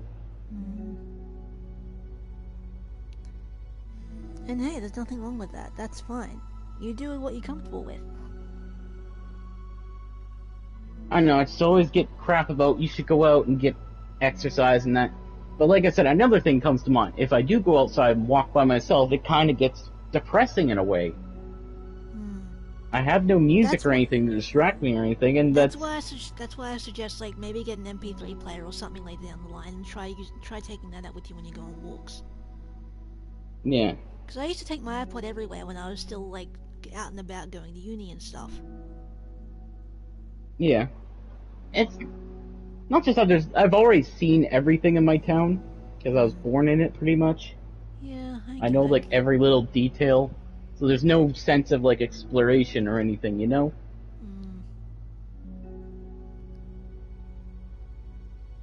Like I said, there's really no sensible way to go out without money either, if I don't have any money. Yeah. Well, for me, I don't know the bus routes. I haven't even been on a bus since I moved to New Zealand. And, it's like, the only place I know where to go is the shops around the corner, and there's not really much there, just like a few eateries, the pharmacy, the bakery, and the doctors. Like, there's not really much around the corner at all. Yeah. And it's There's also the fact that it's like, where would I even go? What would I even do? What would be the point? Like, and this isn't counting COVID or any of this stuff going on right now. Because yes, New Zealand is Yeah. currently in lockdown at the time of recording. But it's like I don't really have a reason to leave the house aside from running errands once a week. Yeah. And it's like, I'm fine doing that, honestly. Like, I'm fine just not really going out or doing much of anything, because it's like, it's too much of a hassle. But anyway. For me, like, unless I'm getting food or a video game card or something, I don't really see the point at times going out.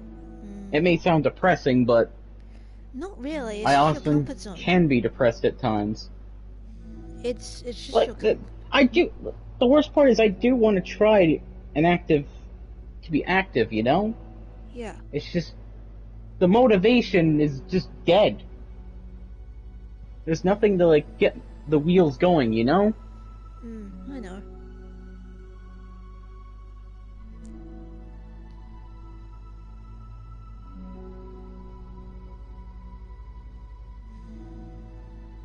Anyway. And like I said on the top. Oh. Sorry. All right. Go. No, it's On okay. the topic of wishing you could be isolated, like I said earlier, sometimes that can basically drive you nuts, especially if you're kind of outcasted. Yeah, well, I didn't really have anyone aside from like 2 people. And even then they weren't exactly like the best people. So it's like, I know what it's like to be alienated. Well, I had friends with dicks, and then any of the other friends I tried to be friends with, due to certain past situations, I could not be friends with them. It sucks. I've only had like maybe 1 or 2 decent friends. One who I basically was hung out with in middle school, and he was pretty much a chill dude. I don't think I ever got to talk to him ever again though since then. And then the other was the one, like I said, I mentioned before. It's like I wanted to be his friend, but due to past problems with family and that, they basically pointed me out and said no. Well, shit happens. Even though I never did anything wrong. I know. In my case, along the lines of everyone I knew was either someone that had bullied me in the past, or I just didn't really click with them, because it's like, it was just like, I could never really get the whole being social thing even as a kid. Yeah. Like, the closest I've ever had to bullying, right, was with the local kid I had to be stuck with, right? I think I already told you the story. Yeah. And his older brother and sister would basically talk down and demean me every chance they got. Yeah. They would basically be the biggest assholes possible.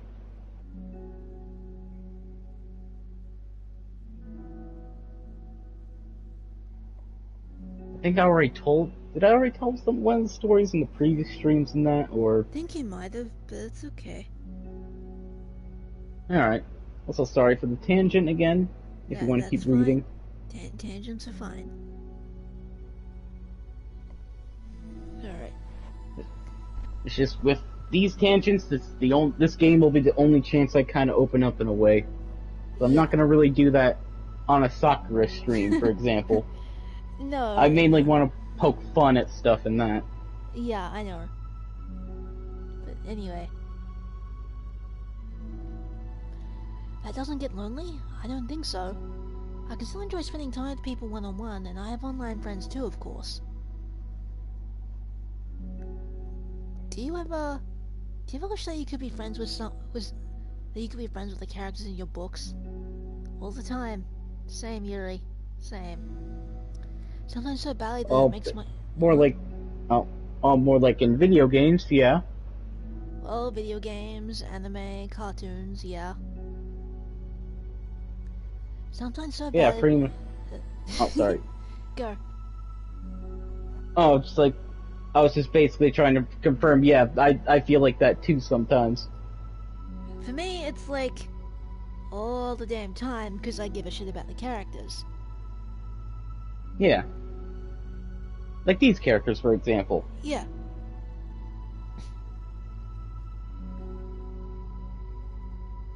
Sometimes so badly that it makes my heart ache.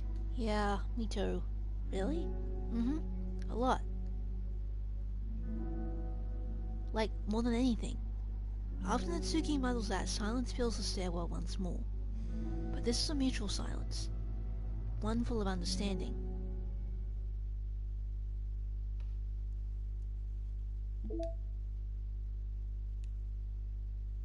Alright, Self-Love Part 2.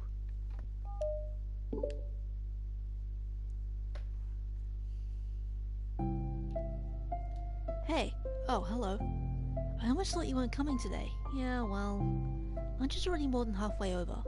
Natsuki had typically been meeting Yuri in the stairwell much earlier, since this has been a good way of dodging her friends when she didn't feel like seeing them. Today she was holding a large plastic container in both hands. I ran into my friends, so I hung out with them for a while. Is that so? Yeah. I was in a good mood today, so I figured I should. I hadn't seen them in a while. Which I had to come up with an excuse for, but I expected that. Plus, I have way more of these than I know what to do with, so I figured I would share with them too. As she sits down, Natsuki opens the lid of her container. You made cupcakes. You know it. It's been a while at this point, so I figured it was about time again. You can take one if you want. Yuri takes a cupcake and carefully twirls it between her fingers. It's brown with dark green frosting immaculately shaped into a floral pattern, and topped with some kind of glittery powder. How pretty. I just ate, so I may not be able to finish it. Are they for the club? Yeah, I guess so. I didn't really think about it, I just made them. I just thought that because green is Monica's favorite color, right? Well, yeah, but that's not really... He already takes a small bite.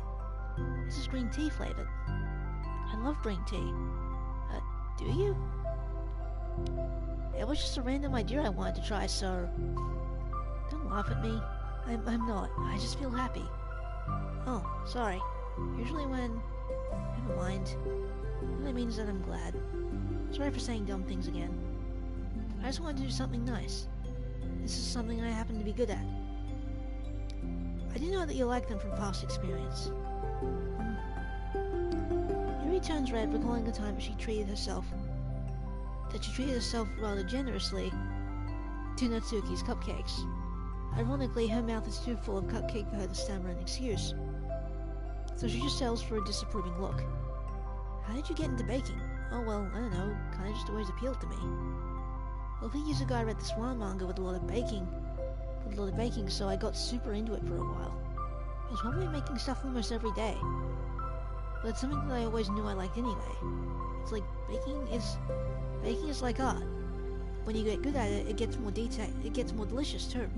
I'm struggling to imagine myself putting my heart into something so artistic, knowing that I would just be eaten afterwards. Yeah, maybe you're too practical for it. I think I prefer to be on the receiving end. That's my other favorite part about it. Something I can do to make a lot of people happy, like unconditionally. Everyone is always so thankful.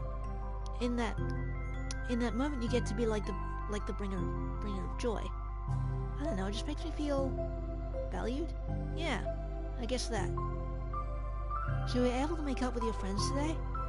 No, there wasn't really anything to make up with them about. We weren't fighting or anything. You weren't? Maybe I misunderstood. It only turns into a fight if I lose my cool. And that's just unnecessary drama. It only makes things worse.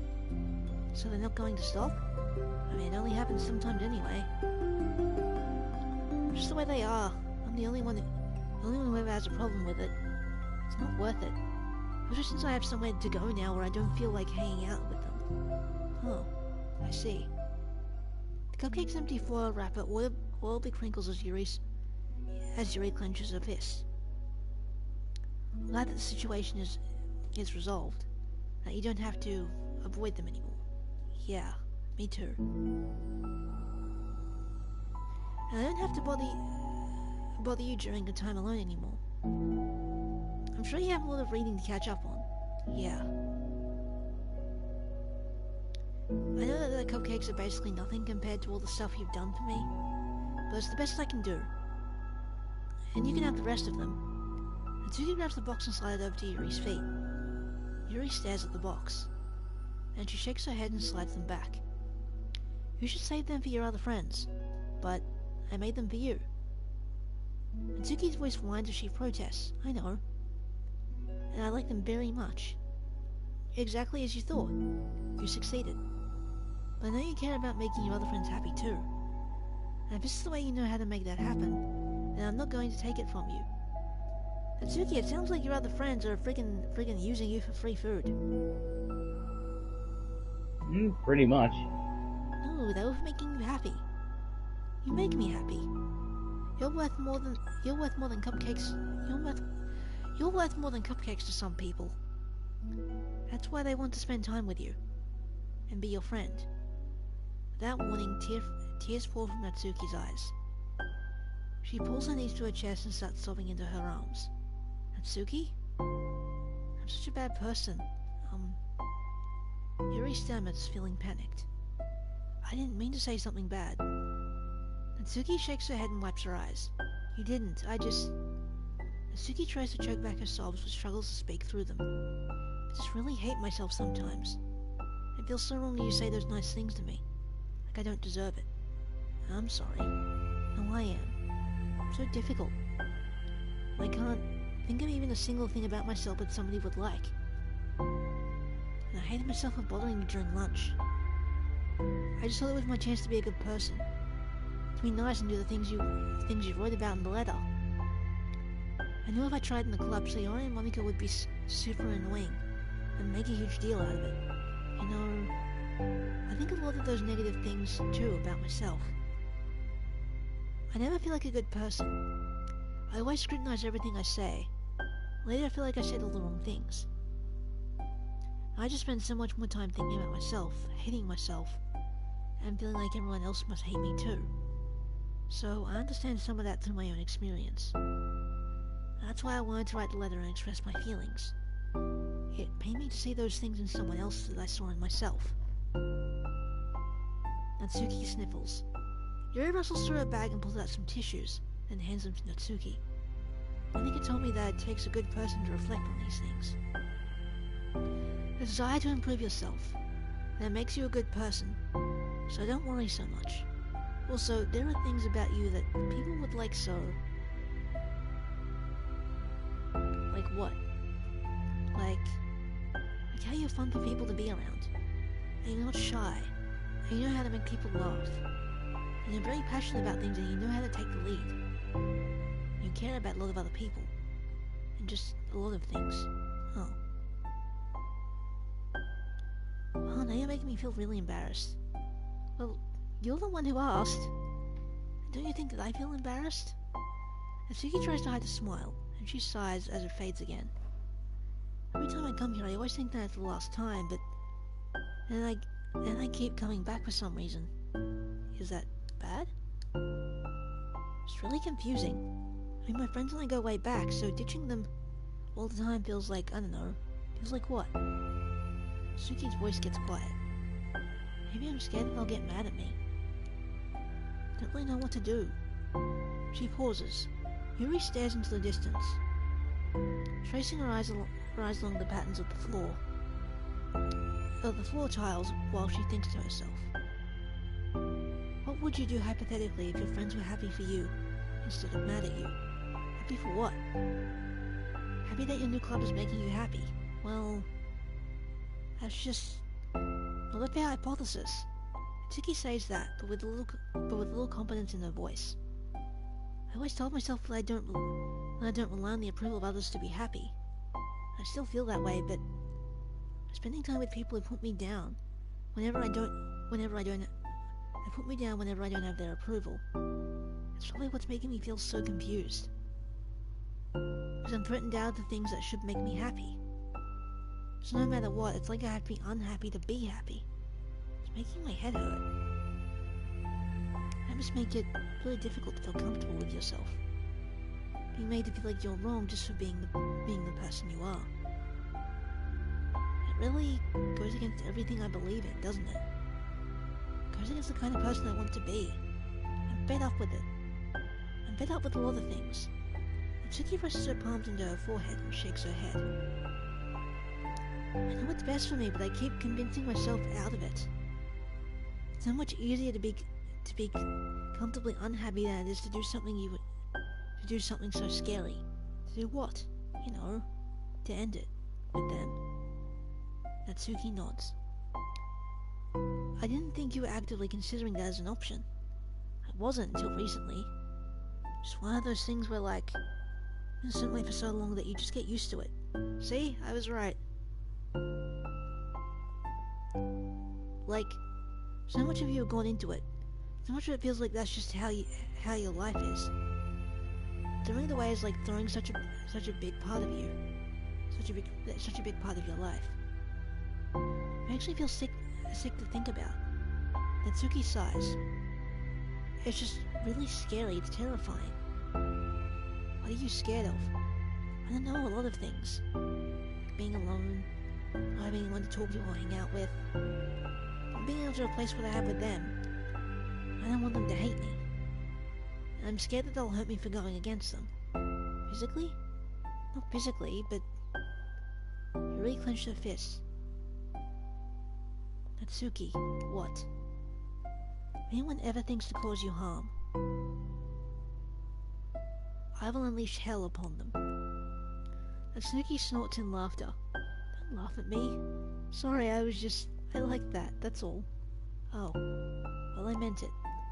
I know you did. Natsuki gives Yuri an endearing look. I needed it. As conversation lapses, Natsuki again slides the box of cupcakes over to Yuri. Just take them, okay? I don't want other people to have them anymore. Are you sure? Natsuki nods. I'm sure. I will then. I'll enjoy them. Natsuki looks away. The feeling of warmth spreads through her.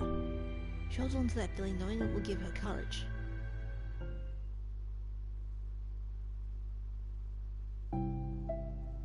Ah, you're here first today. Mm-hmm. And you brought reading material. Mm-hmm.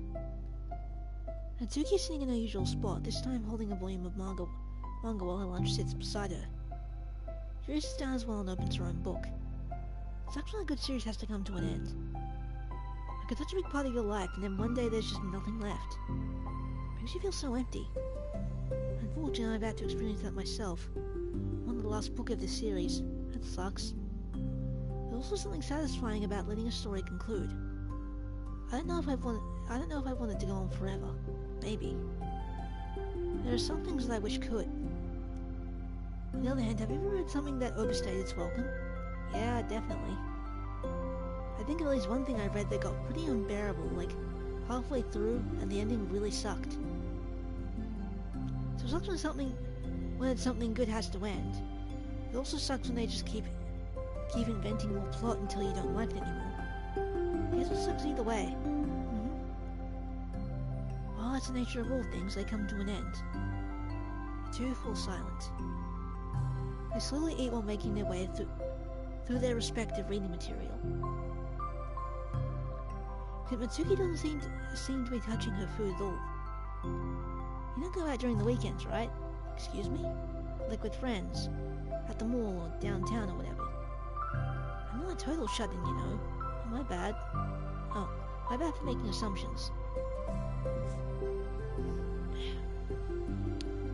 Well, I'm sure I go out less than other people like you and the others in the club. I don't really meet with friends or arbitrarily spend time like that. I'm usually meeting with my board game group. Board game group? It doesn't matter, it's just more nerdy stuff. Why do you ask anyway?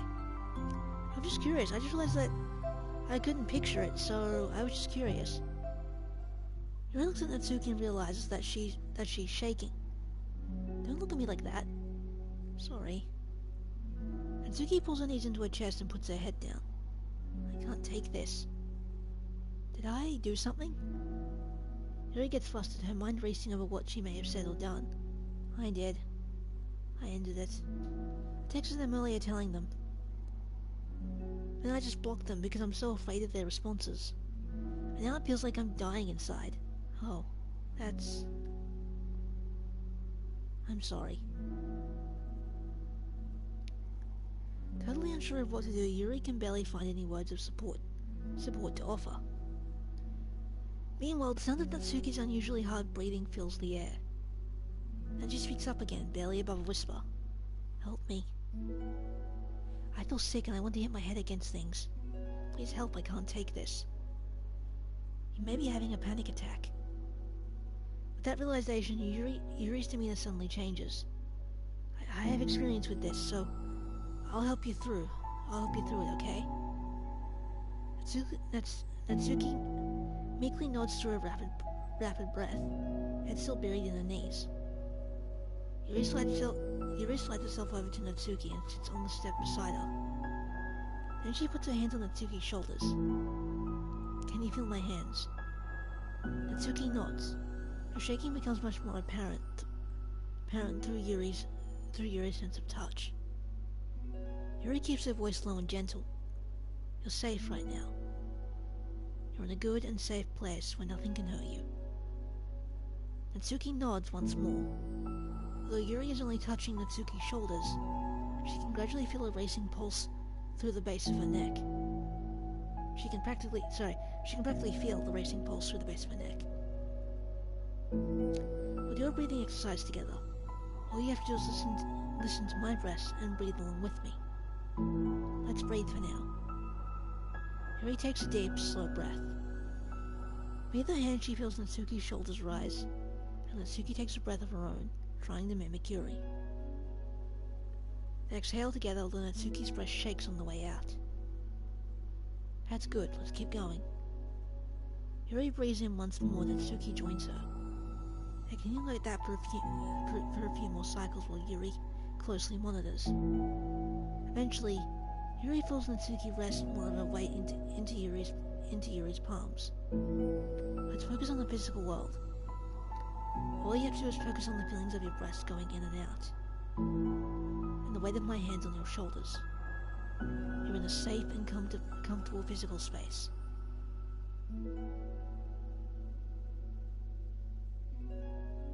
Minutes pass in silence. By now, the worst of it has passed, but Yuri is still determined not to move away until Natsuki prompts her to. Meanwhile, Natsuki lifts her head off her knees, and her breathing is mostly steadied. Then she takes a final deep breath and slowly pulls herself to her feet, causing Yuri to let go. She stretches her arms. I'm sorry, I didn't mean to freak out. I know what my deal is. You don't have to apologize. This must be enormously stressful for you. Is that going to keep happening? It may or it may not. We can take measures to help prevent it in the future, but I think it will naturally get better over time. Natsuki motions to sit back down again, so Yuri moves over. Yuri turns away to pick up a open book from the dusty floor, which she had hastily set down earlier. She brushes the dust off the cover. I don't think I could have gotten through that alone. You're not alone. Feeling shy again, Yuri speaks into her own lap. From now on, you don't have to do anything alone. As she says that, Yuri tenses up. It's rare for her to so openly share her thoughts. Something about Natsuki, of all people, makes it feel so much more natural to do so. Perhaps because, like Yuri, Natsuki is so timid and uncertain of herself. Natsuki does such a good job hiding it that it's taken a long time for Yuri to finally realize it. Because of that, Yuri is able to deliver the reassurance that she herself would have wanted, demonstrating that you deserve the love of others.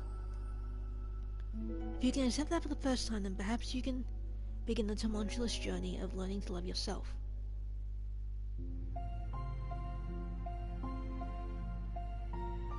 Do you really mean that?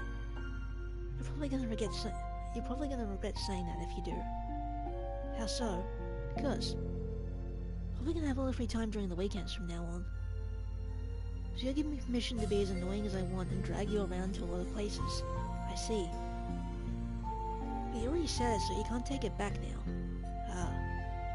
Well, I suppose I had no choice but to accept that responsibility then. I know a good ice cream place. Oh? That means you finally figured out my favorite ice cream flavor. Huh? What are you talking about? Oh, you don't remember? Did I say that you came to this club, you guessed everyone's favorite ice cream flavor? But for me, you said you had no idea. Seriously? I don't remember that at all. Oh wait, yeah I do, I said it was probably green tea. Yuri shakes her head. It's a good guess, but my favorites usually get chocolate and raspberry together. Chocolate and raspberry? How fancy. How is that fancy? Oh, I don't know. I feel like I should have guessed something like that. Well, maybe next time I'll try chocolate and strawberry. Hey, strawberry is my favorite. What a coincidence. I think it helps to have something to look forward to. I still have that sick feeling in my stomach. But it's easier now to convince myself that I did the right thing. Is there anything better I could be doing? Not that I know of. There's nothing that will make this easy for me. And you already did more than I thought anyone could. Come to think of it, we never talked about that letter you wrote. It feels like we're way past that at this point. I don't even know what to talk about. Except I think it helped me understand my need a little bit better. The way I like to be treated. The kinds of friends that I want to have. That's why I wanted to start coming here in the first place, even though I was so scared of causing problems. I thought it was a coincidence that you ran into me here initially. Oh, well, not exactly. What do you mean? Nothing. I may have tracked you down first, with the help of Sayori. That's... You said I was shy, okay? I wasn't ready for, like... Whatever, you know what I'm saying. Well, I guess I'm glad that you worked up the courage. Even if it was in your own way. I can tell that you've been making a lot of difficult decisions. It's brave, and it will make things better in the long run. I think anyone will be proud of you for it. Anyone? You mean, like you? Yes, like me. You know, I can get used to this. As long as you don't tease me too much. Fine. Just a little then. That's fine. I know how uncertain everything feels to you right now. I really do think that good things are in store. These are my honest feelings. Thanks. It feels nice to be reassured. The two girls continue their conversation through the remainder of lunch. New feelings hang in the air. Feeling of greater certainty in their path forward. Just a few hours, there will be another literature club meeting, where the club members will happily spend time together. Each of them, all with their own special qualities, have something unique that they can deliver to one another. Through friendship and literature, the club members will continue to grow and find new happiness together. End of each chapter is the start of the next, Yuri thinks to herself. If she's about to finish her long-running series, it would be best to have a new book lined up. Perhaps this weekend would be a good time to visit the bookstore. Together. Huh. And I was not expecting Natsuki to have a goddamn panic attack. Like, jeez. Poor girl. And then there's the final one, equals. Well, everyone can have their anxious, and that fact that she literally just, like, you know, tossed out friends that she kind of was friends with for a long time, even if they were jerks, Dragon. Yeah, I know. Like, there was still an attachment to some degree to it, and it probably, you know, Yeah. caused her to spiral into a panic attack upon performing, like, deleting them and blocking them. Yeah. It was kind of like, in a way, it was all she had left before she met Yeah. the other girls in the club. Yeah. I can understand why she kind of had a panic attack there. Yep. It was just And then unexpected, that's all. Yeah. And now there's equals, Mm-hmm. which is basically the finale thing. Yep.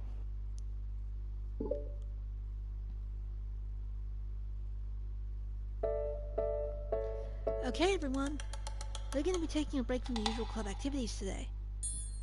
I was thinking as people are starting to talk about the festival, it's a good time for us to go over the general direction of the club and all that. I think it'll help us figure out what to do for the festival, you know? Oh, so I already came up with a really good plan. Really? For the festival? Yes, the plan's this, okay? You and Yuri collect information ahead of time which clubs and classes are doing food booths. Then we take a map and plan the most efficient route, so we can get to most of them before the lines get too long. Hey, that has nothing to do with the club. Well, you have to let me finish. Alright, fine, go ahead. Right, so basically, we get all the food we can, and we come back here and we all eat together. That's all. Wow. I got tricked twice by the same joke. Ooh, don't be a hater, it's not like you can come up with anything better. Look, even Yuri was thinking about it. No, I wasn't. I feel like we've got to do something literature related. We can't get it any time. The festival's a unique opportunity. Besides, it's been quite a while since we've seen any new interest in the club. Yeah, I was thinking the same thing. We really should get a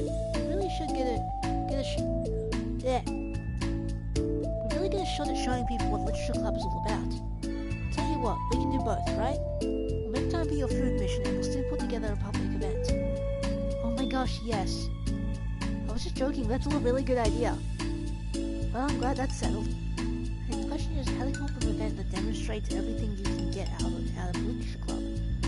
Well, it's kind of tough because everyone's got something different out. So everyone gets something different out of the club.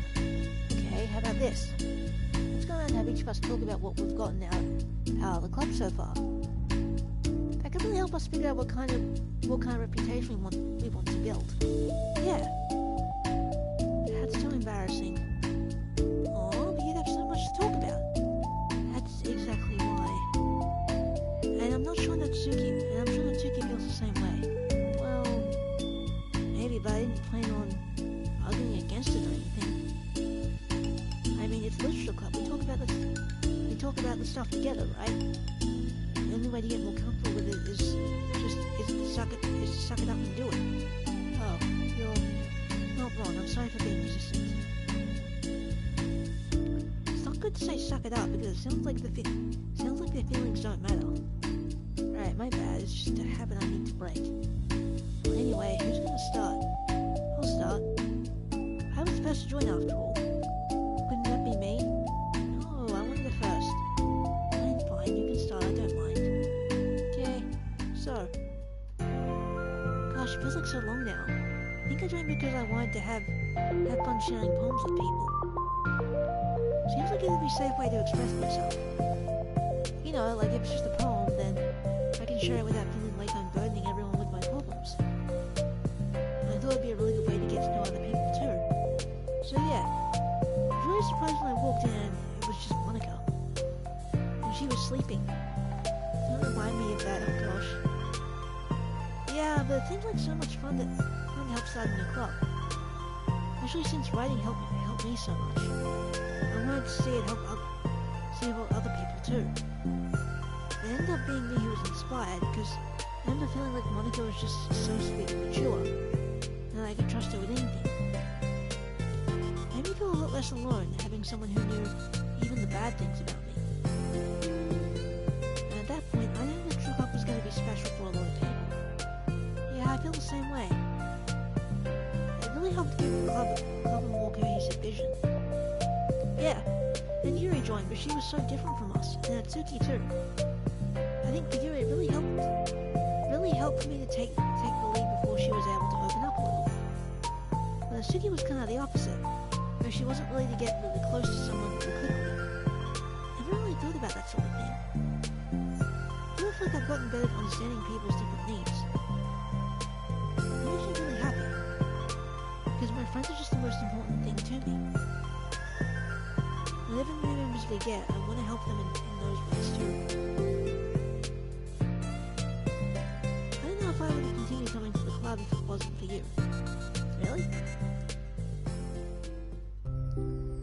I know it wasn't too long ago, but it hurts to think about my behavior back then. I was really short-sighted. The only reason I came was to find others who were into fantasy. I suppose that was my idea of making friends with people. I remember feeling uncomfortable because you and I have such different energy. I had such a specific idea of the kind of person I could be friends with. And so you already tried so hard to get to know me, I felt like I was just wasting your time. I think I was naive to assume that similar interests were the key component to friendship. Zero and I are able to be friends because there's always because she always thinks about the needs of other people. That's something I never knew how to do, or even thought to do. But I stayed in the club thanks to that, and I started trying as hard as I could to understand people better. It really went above and beyond when it came to that. It was just I was just super impressed. Well, I always hated that I didn't know how to behave like a person who was really liked by others, like the two of you are. And because of that, I spent so much time thinking about my own behavior and all the wrong things I said. The whole time I should have been thinking about other people instead, not myself. Once I started doing that, I was able to make friends with everyone else. Oh, also, I discovered that sometimes I'm better at communication when I take the time to write rather than speak. It's so strange the way things turned out. It's so far different from anything I ever would have expected. But I'm happy. Because we don't always know what we really need. Oh my gosh. You're so cute that I'm going to throw up. Okay, please don't do that, Sayori. Besides, I'm not cute. Hey, isn't that my line? Oh. Well, for me, it's actually true, so... What are you saying? Nothing. I finished my part so somebody else can take their turn. My heart. Sayori, take some deep breaths. Okay, fine, I'll go. Yuri, I can't believe you were complaining about doing this and still went before me. What a show-off. I was just following up on Sayori. It was the easiest way to get it over with. Because I found the most important thing you got out of this club. I did? Yeah. A regular supply of your favorite cupcakes. Oh no, I forgot that too. I'm a trade to the cupcake queen. Neither of you are forgiven. Looks like only one of you will be getting cupcakes next time. I can't eat that many cupcakes. Yeah, true. Only Yuri can. Hey. Well, anyway, I'm just putting off talking. Kind of hard to talk about this stuff. I guess when it comes down to it, is that I'm in a much better place mentally than I was when I first joined. That's because everyone helped me realize that I had some really toxic friendships going on outside the club. It was honestly a really painful thing to go through. Having to cut them out still hurts to think about. I'm sorry, Natsuki. It's fine. And it was for the best, and I was right. I guess for me, it's all about feelings. I've only ever ridiculed to having feelings. So I thought the right thing to do was just ignore them. It took me a really long time to realize that it's not really how things are supposed to work. And I guess that's thanks to everyone who took the time to respect my feelings even when I was being like the biggest jerk. I'm really sorry for being such a jerk to everyone. I was really the worst. Natsuki's voice chokes a little. We love you, Natsuki. I didn't know I was like that. Everyone did so much for me and I could never do anything in return. That's not true. Natsuki, you've done a lot more than you think. Club really wouldn't have been the same without you, I mean that. Remember how judgmental I was when you first showed up? It was like I couldn't accept anything other than my own idea of what literature club was supposed to be. Apparently that was more important to me than the opportunity to bring you some happiness. You really taught me that something that makes people happy is worthy of respect. You even inspired me to start playing piano. That's something that means a whole lot to me. So there's no need to put yourself down. Okay? Natsuki wipes her eyes. You helped me a lot too. It's so much fun to have you around. You helped me become a better person. Having a problem doesn't make you needy or inconvenient. It means that there's something that needs to be better for you. And you always deserve that. I agree. Seeing as I have so much of the same struggles made me a better person as well. I wouldn't want to change anything about our time here. I don't think any of us would. Sorry I got all dramatic again. That's all I wanted to say, so Mike can go now. There's no need to apologize. It was something I wanted to talk about anyway, because it made a big difference for me. I was always such a strict perfectionist who never took enough time to believe in the best of other people. But everyone kept proving me wrong. I made the mistake multiple times thinking that my way was the best for everyone, or thinking that I needed to solve other people's problems. I think being a leader means that you have to acknowledge that you're not perfect. The best thing you can do is to help guide people, rather than to do everything for them. We're all good people, we're all equals.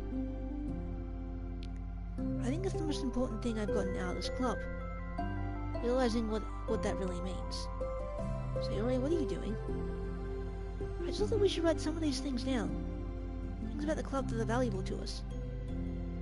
With a piece of chalk in her hand, Sayori writes the word trust on the chalkboard. This is because you showed me that I should trust you with everything about me, not just my good side. Suddenly Yuri takes a piece of chalk as well, and she writes understanding. I owe a lot of gratitude to everyone who took the time to understand me, even though it was so difficult for me to express myself. In that case, Monica takes a piece of chalk as well and writes down the word respect. I always thought I was a respectful person, but it took the club for me to realize that there was more to it than I thought, and I'm a better person because of it. I have another one. So Yuri writes balance. Sometimes people want different things out of a friendship, or any time before they're ready to become close. So it's important to keep things balanced between you and the other person. That reminds me. Yuri writes reflection. I've always been a reflective person, but most of it have been nothing more than hating myself for all the things I thought I did wrong. Once I started reflecting on other people, not just myself, a lot of things changed for me. So I think that's the most important for me. That's great, we have a whole list of things now. Only everyone just look at Natsuki. Everyone took all the chalk. Don't look at me like that. Jeez. Could you just ask? Monica hands her a piece of chalk to Natsuki, and Natsuki sighs and writes self-love. I don't know how far I've gotten with it yet, but feels like things are at least on the right track. So there, that's my contribution. Together, everyone says the words on the board. Wasn't this club supposed to be about literature? It is. We still do a lot of literature. Friendship and literature. Yeah, you're right. Friendship and literature. Natsuki and Yuri gently nod as well. Hey, let's all take a picture together. We don't have one yet, right? You're right. Make sure you send it to me after. Wait, can I brush my hair first or something? Oh, you're fine. You already have the best hair out of all of us. Everyone get together. I can't fit you all in. Okay?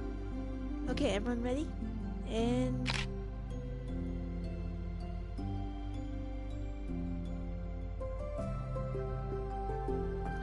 I'm really glad we talked about this stuff. It's easy to forget how far we've come with only 4 members. Yeah. I have so many happy thoughts right now. I'm getting some really good inspiration for a poem. And I feel the same way. I kind of want to write something down. Me too. I think I would like that as well. Everyone's looking at me again. I'll do it too, but I might not feel like sharing it. That's okay. The 4 members of the literature club disperse, and return to their desks and equipping themselves with a pen. Doki and Yuri give each other a quick glance and start writing immediately. So Yuri stretches and does the same, and Monika is left tapping her pen against the paper, unsure of where to start. Just move your hand, Monika mouths to herself. Right the way into your heart. Her mind full of thoughts, memories and inspiration, Monika navigates past her mental barriers and begins to write. Doesn't matter what, just add something new.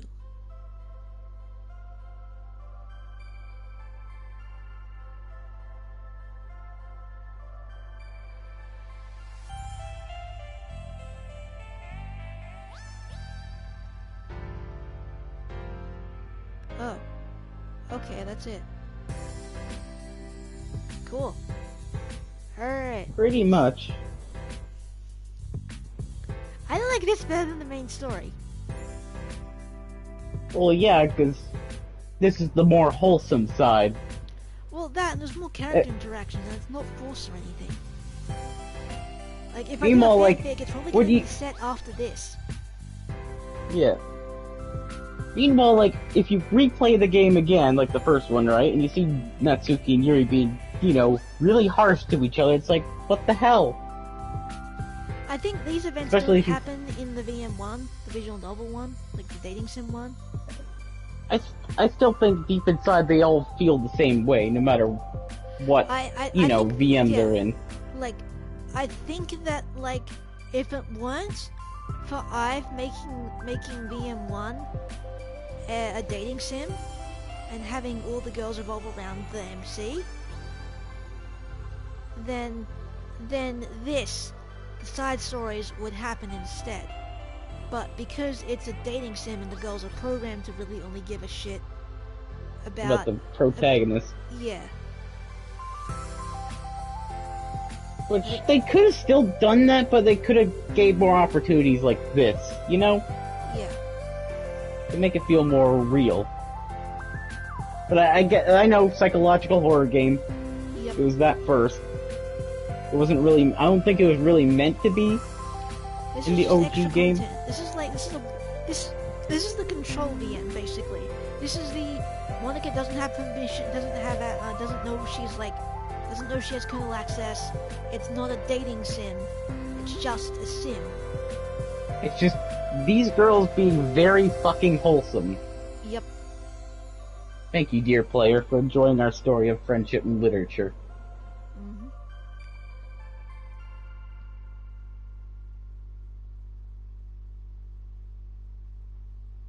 And then you get to see all the pictures and stuff you unlock. Mm-hmm.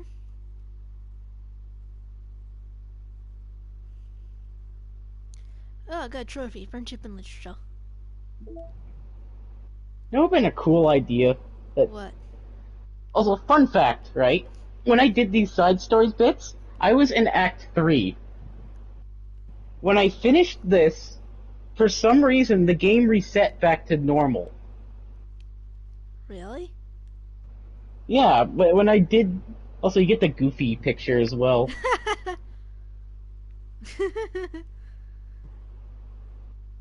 I see the goofy one. Yeah, yeah. It's like, Hero's making a when I...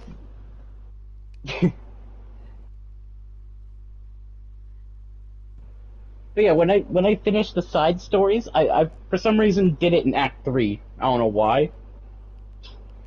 But like I said, when I finished it and came back, I think the game reset itself. I think it didn't know I was still in the Monica stage thing. Oh. And the game like effectively reset itself without pressing the dot reset. Okay. So, literally, the only collectible I'm missing is that stupid sketch from the Act 1 reset, which I can't do because the game is bugged.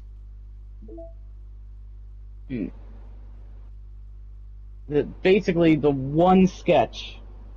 Yep. Have you checked your Reddit thing for any responses or?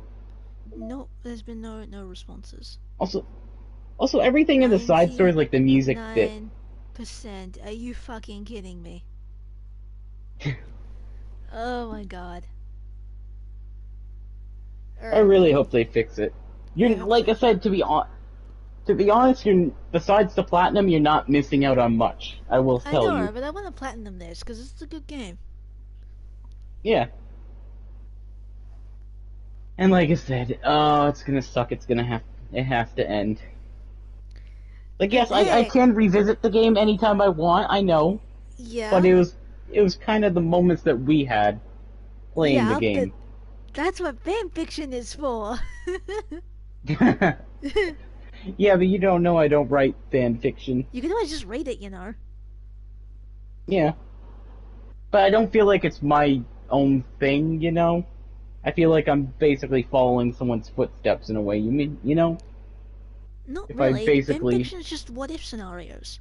That's all they are. That's all they are. They're what ifs, stuff that no, but happens like in the big old tapestry of the it, multiverse. I know, but it never feels, you know, personalized in a way. Doesn't have to At be. least to me. Not every fanfic has to be Oh, personalized. It can just be a story that seems oh, interesting to read. like I said, from basically side stories, this is why I kind of, you know, beat the draw on the whole thing, Mm-hmm. on the two character part, and also Yeah. why I bumped Monica up a bit because of side stories. Yeah.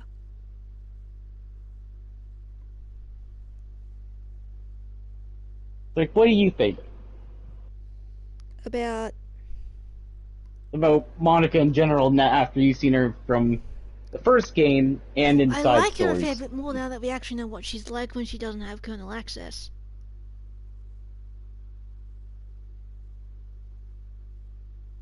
That and also in the confines of not of outside of the dating sim. I feel like I wish there was a way to, you know, during the third act, right? Yeah. You could kind of like merge the memory pools from the side stories bit and put it into the Monica from Act 3 to make her realize what the hell is going on. You know what I mean? Yeah, but mm, Because like they said, the merging between VMs is a possibility thing. What if you yeah, could but the like side merge stories are those taken. memories? The side stories are taken from the control, so they probably wouldn't want to mess with the control. I know, but I'm just saying, like deep down, they're all very similar, each I know. character, I know. in the same way. I know.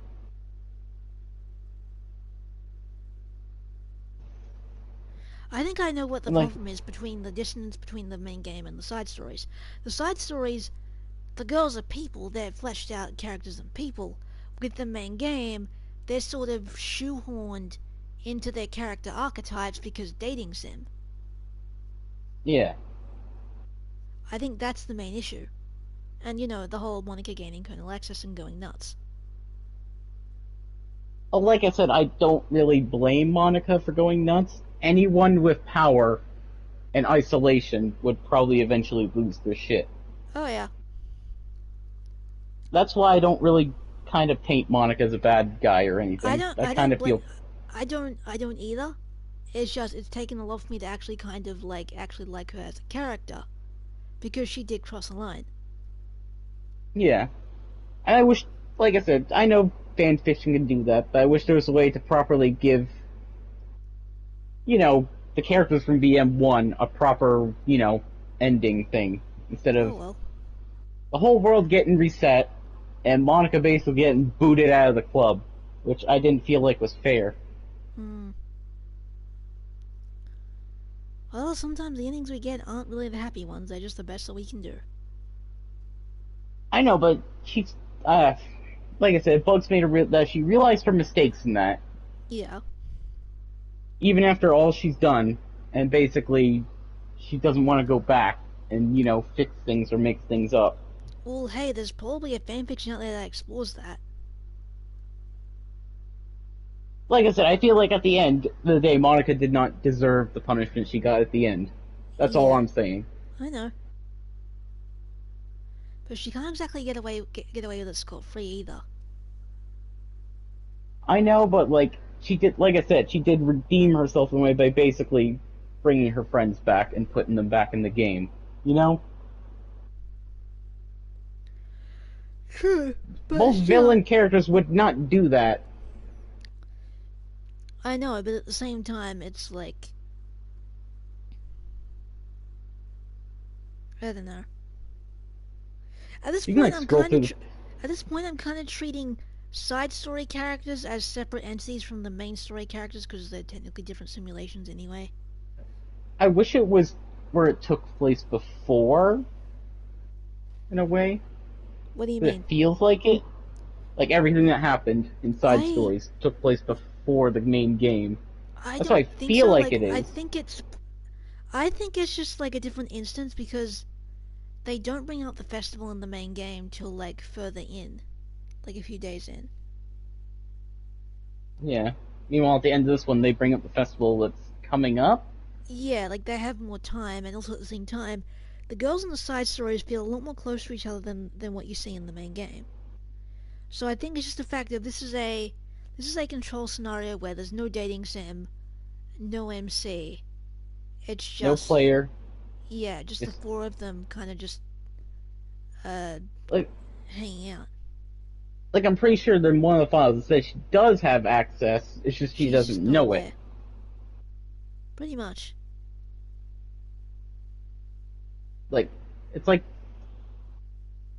uh like an instance where like I don't know, for example, Superman grew up without knowing he had powers or something. You know, Yeah, it's like equivalent to that.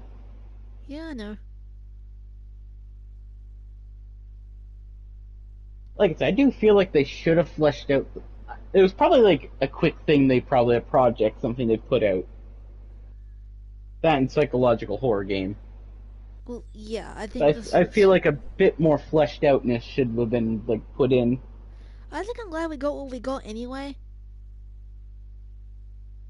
Yeah, Because it does leave the door open for more possibilities and opportunities with fan works. Like I know fan fiction I, isn't your thing. the only fan fiction I'm gonna read is the ones you basically make and tell me to read. But then you I'm wouldn't not really be usually open enjoying to them read. because then I'm the one who's asking you to read them in the first place. Yeah, but you know me, I don't read that kind of stuff often, and I I know. am genuinely curious to see how you write me as a character. I Yeah, am true. like I want no input. That's why. Like, you know what I mean? Yeah. It'll probably have to be a series of shorts then, just like snippets in time, because I don't really think I can do a proper, like, overarching story like I usually do with fanfics. Really? Why Yeah. not? Just Well, I've got to is it too juggle not complicated? Or... only not only all four girls and their character interactions, but also any Yeah. So OCs and what their arcs would be. yeah, So I can either anyway, we can discuss that once the stream is over. yeah. We can't be spoiling that stuff. I doubt anyone's going to care anyway. It's not like anyone watches these videos and decides to go read my fanfiction afterwards. You never know. Someone like Paz could be like, "Oh, he's just writing stuff," and then goes and looks it up. I mean, I've got links up on my channel. Like there are links up here to Yeah. to where you can find my fanfics, but it's like I doubt anyone's gonna go and read them. Mm, Besides, I haven't even done any Doki Doki stuff yet. not yet. There is a couple of ideas I have in my head, but Mm, I'll probably discuss them later. yeah. Honestly, I think we've said everything we need to say for the game because like we've discussed most of the like Uh, major things as I played. So As well, we played yeah. pretty much. Well, I was the one playing. You were just commenting. I, I just feel really, bad now. Just because, like I said, it's coming to a close.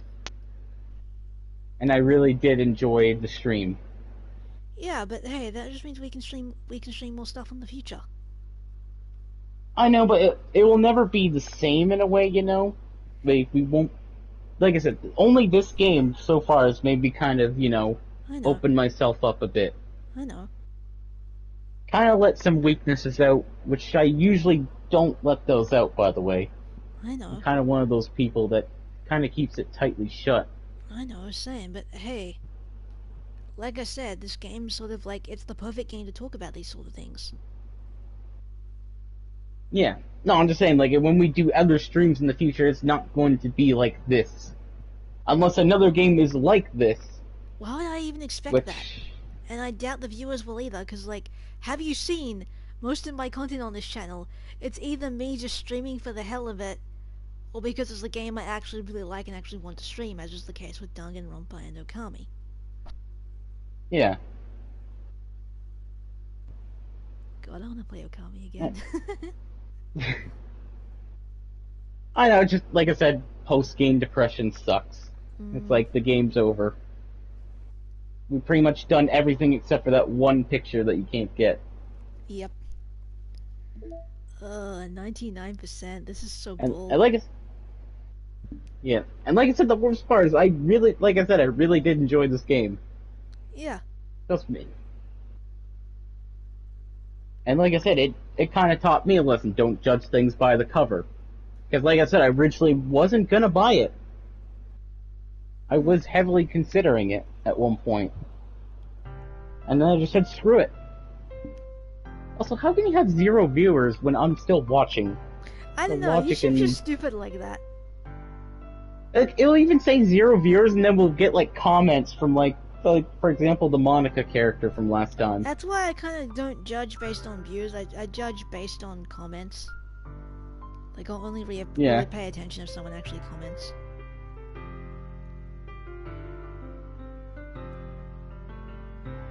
And like I said, I don't really want to look up, like, random fan mods or anything. You know? It doesn't... Well, plus it's the console version. Well, not just as the console version, it's like, I don't feel like it would be my kind of story in a way, you know? What do you mean? What if I go into, like, a new one and I don't like what they did about the characters or the setting, you know? What, so you don't... In case you don't like a fan interpretation? I mean, that's fine. That's valid.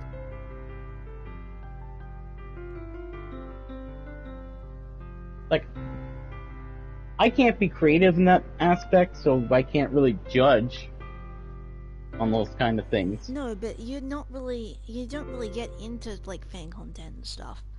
You tend to just stick to the canon material and just deal with that.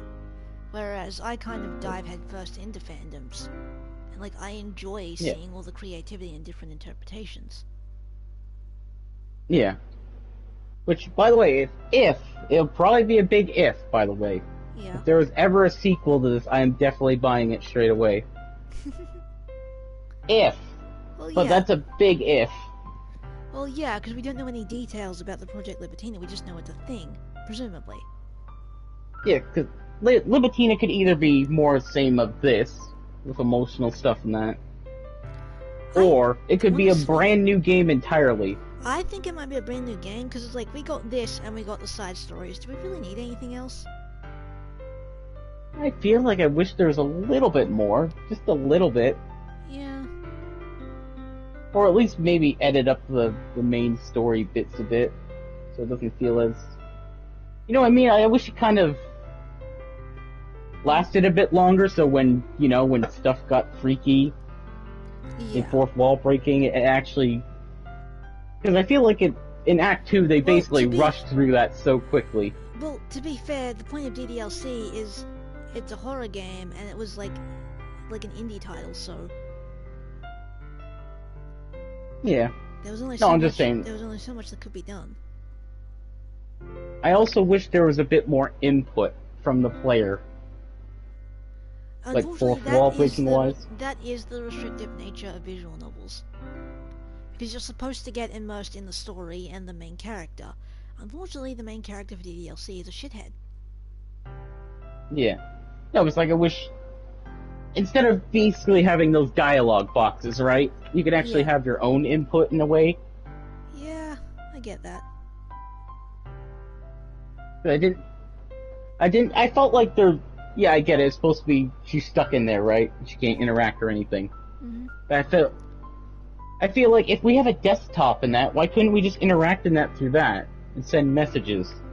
and whatnot. I'm guessing because limitations of both the genre and for narrative purposes. Like, what would be the point of a psychological horror if you could just fix things just by talking to the psycho yandere girl? I know she's not a psycho yandere girl. I'm just saying. I know, but it's just something in me that it's something I would do. That's kind of the point. It's both the helplessness of not being able to do anything and watching it slowly go to shit, and the fact that you're the reason it slowly goes to shit in the first place. Because you're the thing that all the girls obsess over. And that makes me kind of feel bad in a way. Yeah. Like, yeah, in Monica's case, I'm still going with the headcanon that it's not us she likes, it's the ideal that we represent, that freedom of choice. I always thought it was a kind of Stockholm thing, because you're the only one she can kind of interact with in a way. You know? Yeah, that too, but also that idea of we have infinite choices, and we're human and stuff. That's what I always interpreted Monica's thing was, like, her love in that. It was like kind of a Stockholm it's right out of the thing. gate, though, like as soon as you boot up the game.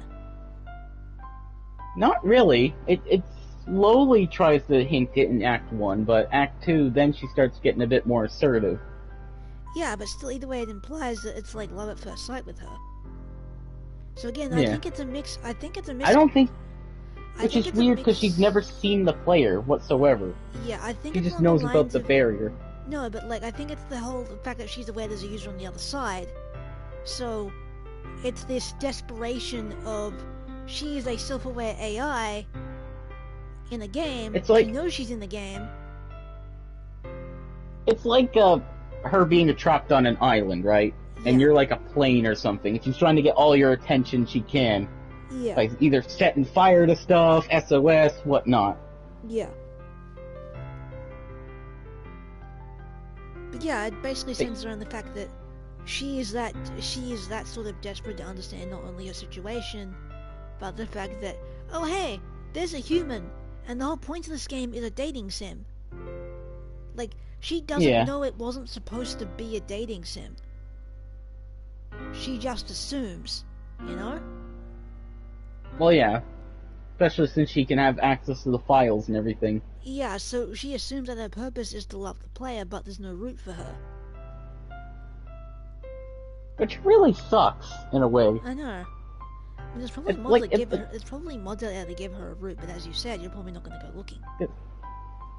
Like I said, if it was like a real-life thing, I would probably give Monica a chance.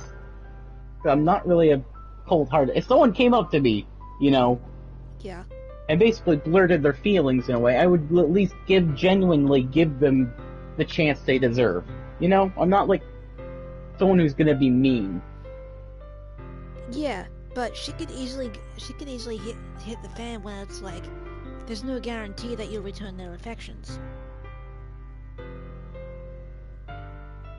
There's no... I know, hence yandere mode. Yeah. No, just like in general. But no, it's just like the human caring in me. Yeah. Kinda wants to, like, at least make things right in some sort of way. Yeah, that can happen.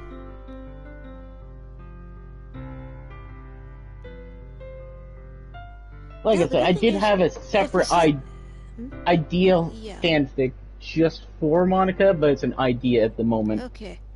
Should we wrap this up then? Yeah. Alright, I hope you all enjoyed, the playthrough and stuff.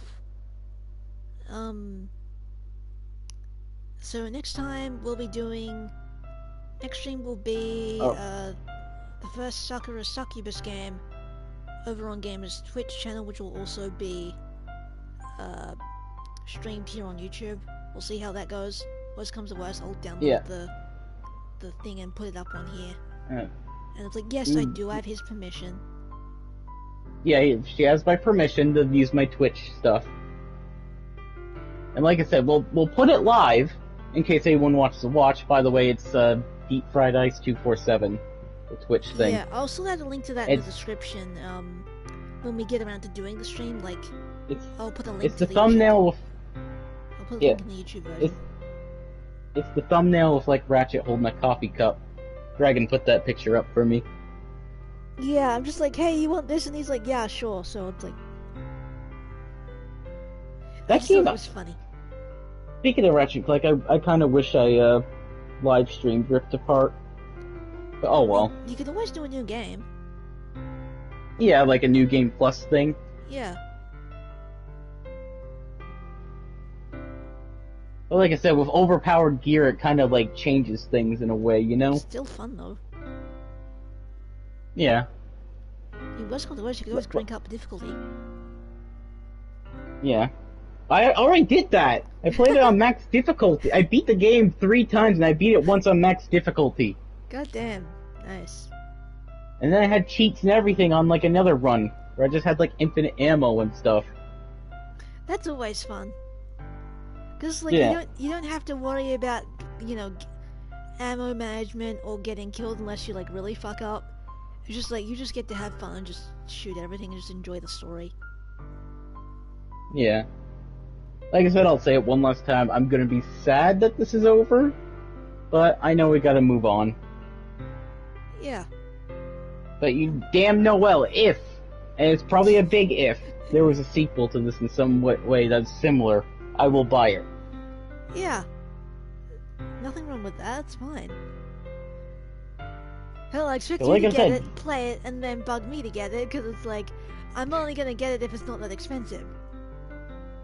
Yeah. This was pretty cheap, but like this was I This can was worth the confidently money. say, yeah, I got my money's worth when I got this. Yeah. And it's not very often you get your money's worth from a game. Yeah, especially with how expensive they are over here. Like my god, $120 just for like a AAA game, like the base version with like no bonuses or DLC or pre-order bonus or whatever. For me now, it's probably nearly $100 with the GST stuff they added. Like, it used to be $80, now I'm assuming it's gonna be near close to $100 for a brand new game. Welcome to my existence. Games are expensive. Yeah. Like I said, I won't quit this game entirely, I'll probably boot it up once in a while to, because it is nice to read up on. I If you're might bored give it or a run something. through for, like, say, references for fanfiction and whatnot when I finally get around to actually writing anything, because it's just like, I need to be in a certain mindset to write shit. I'm guessing side stories will be your major inspiration to... Most likely, yeah. If I do tackle anything main game related, it'll be along the lines of, I don't know, some, like, alternate ending or some shit. Yeah. Which I did have like I said, I had an idea, but I don't know if it would be a great one or not. Well, we can talk it out and I I'll can always discuss take it. more notes. I'll discuss it later. Yeah. Anything else you want to add before we end the stream? No. All I gotta say is I'm glad to be a part of this whole stream. Hey, I'm glad to Like I have said, you. I enjoyed It's been a while every since moment. Yeah. Even though I sounded quiet near the end, that's because I did it kind of out of respect in a way to let you enjoy the story. Well, yeah. And it's like, hey, it's been a while since we've been able to hang out properly, because it's like, I haven't been well, you haven't been well, no one's been well. The world hasn't been well.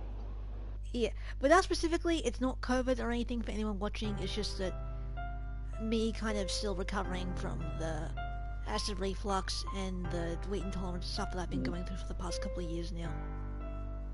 Me, it's random personal stuff and kind of on and off depression in a way. Yeah, that too. But I kind of just...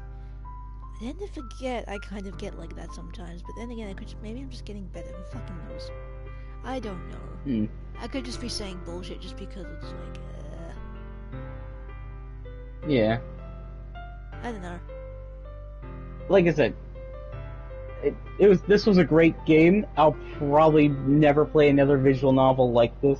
Like, because more than likely when I step into Sakura, it's going to be a brand new world. Oh yeah. A brand new weird world that I'm going to be experiencing, like, live. Oh yeah, that's gonna be one hell of a journey. Yeah. That means I Yeah. have to put the. Wouldn't that mean I have to put the titles in that in for my things then? That'd have In to your Twitch be streams, uploaded yeah. to your. But, No, no, but my titles yeah. Probably. because I they're can being always edit. automatically uploaded. Yeah, I can always edit the YouTube video later afterwards. All right. So yeah, uh, I hope you all enjoyed, and thank you for joining us on this freaking hell of a trip. Like, holy hell. Emotional roller coaster. Yeah. This almost reminds me of watching like.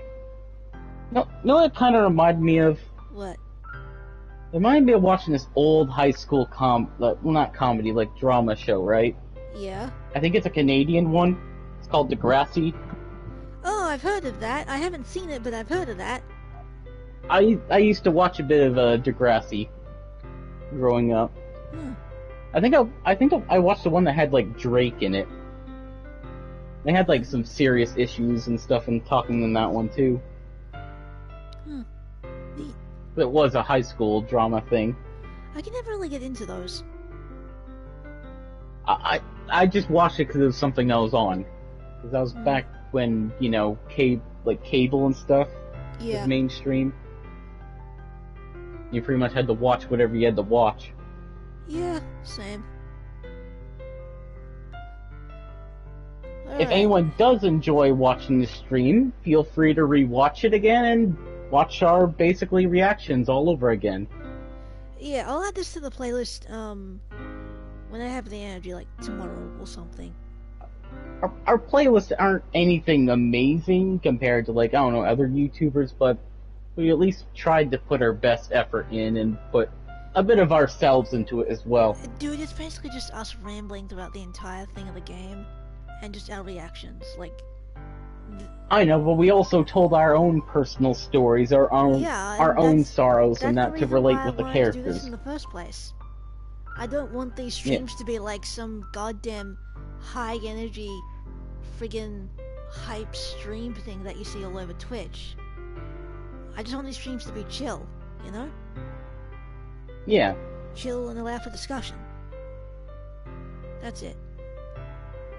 And if people enjoy that, then that's fine. Like I said, I'm just gonna miss the good times on this. That's all. Well, hey, we can kind of just play more games, do more streams, and... I'm more of a one and done person in a way especially when it comes to like TV shows. I go through, enjoy the experience, and then not really watch it again because I will come back to a show if I really like it. It'll be like sometime down the line where I've basically forgotten most of the reasons why I liked it in the first place. Yeah. So yeah. Anyway. But yeah, thank you for coming to our stream. This is basically the end of Doki Doki Literature Club, and I hope you enjoyed it as much as we did. Yep. And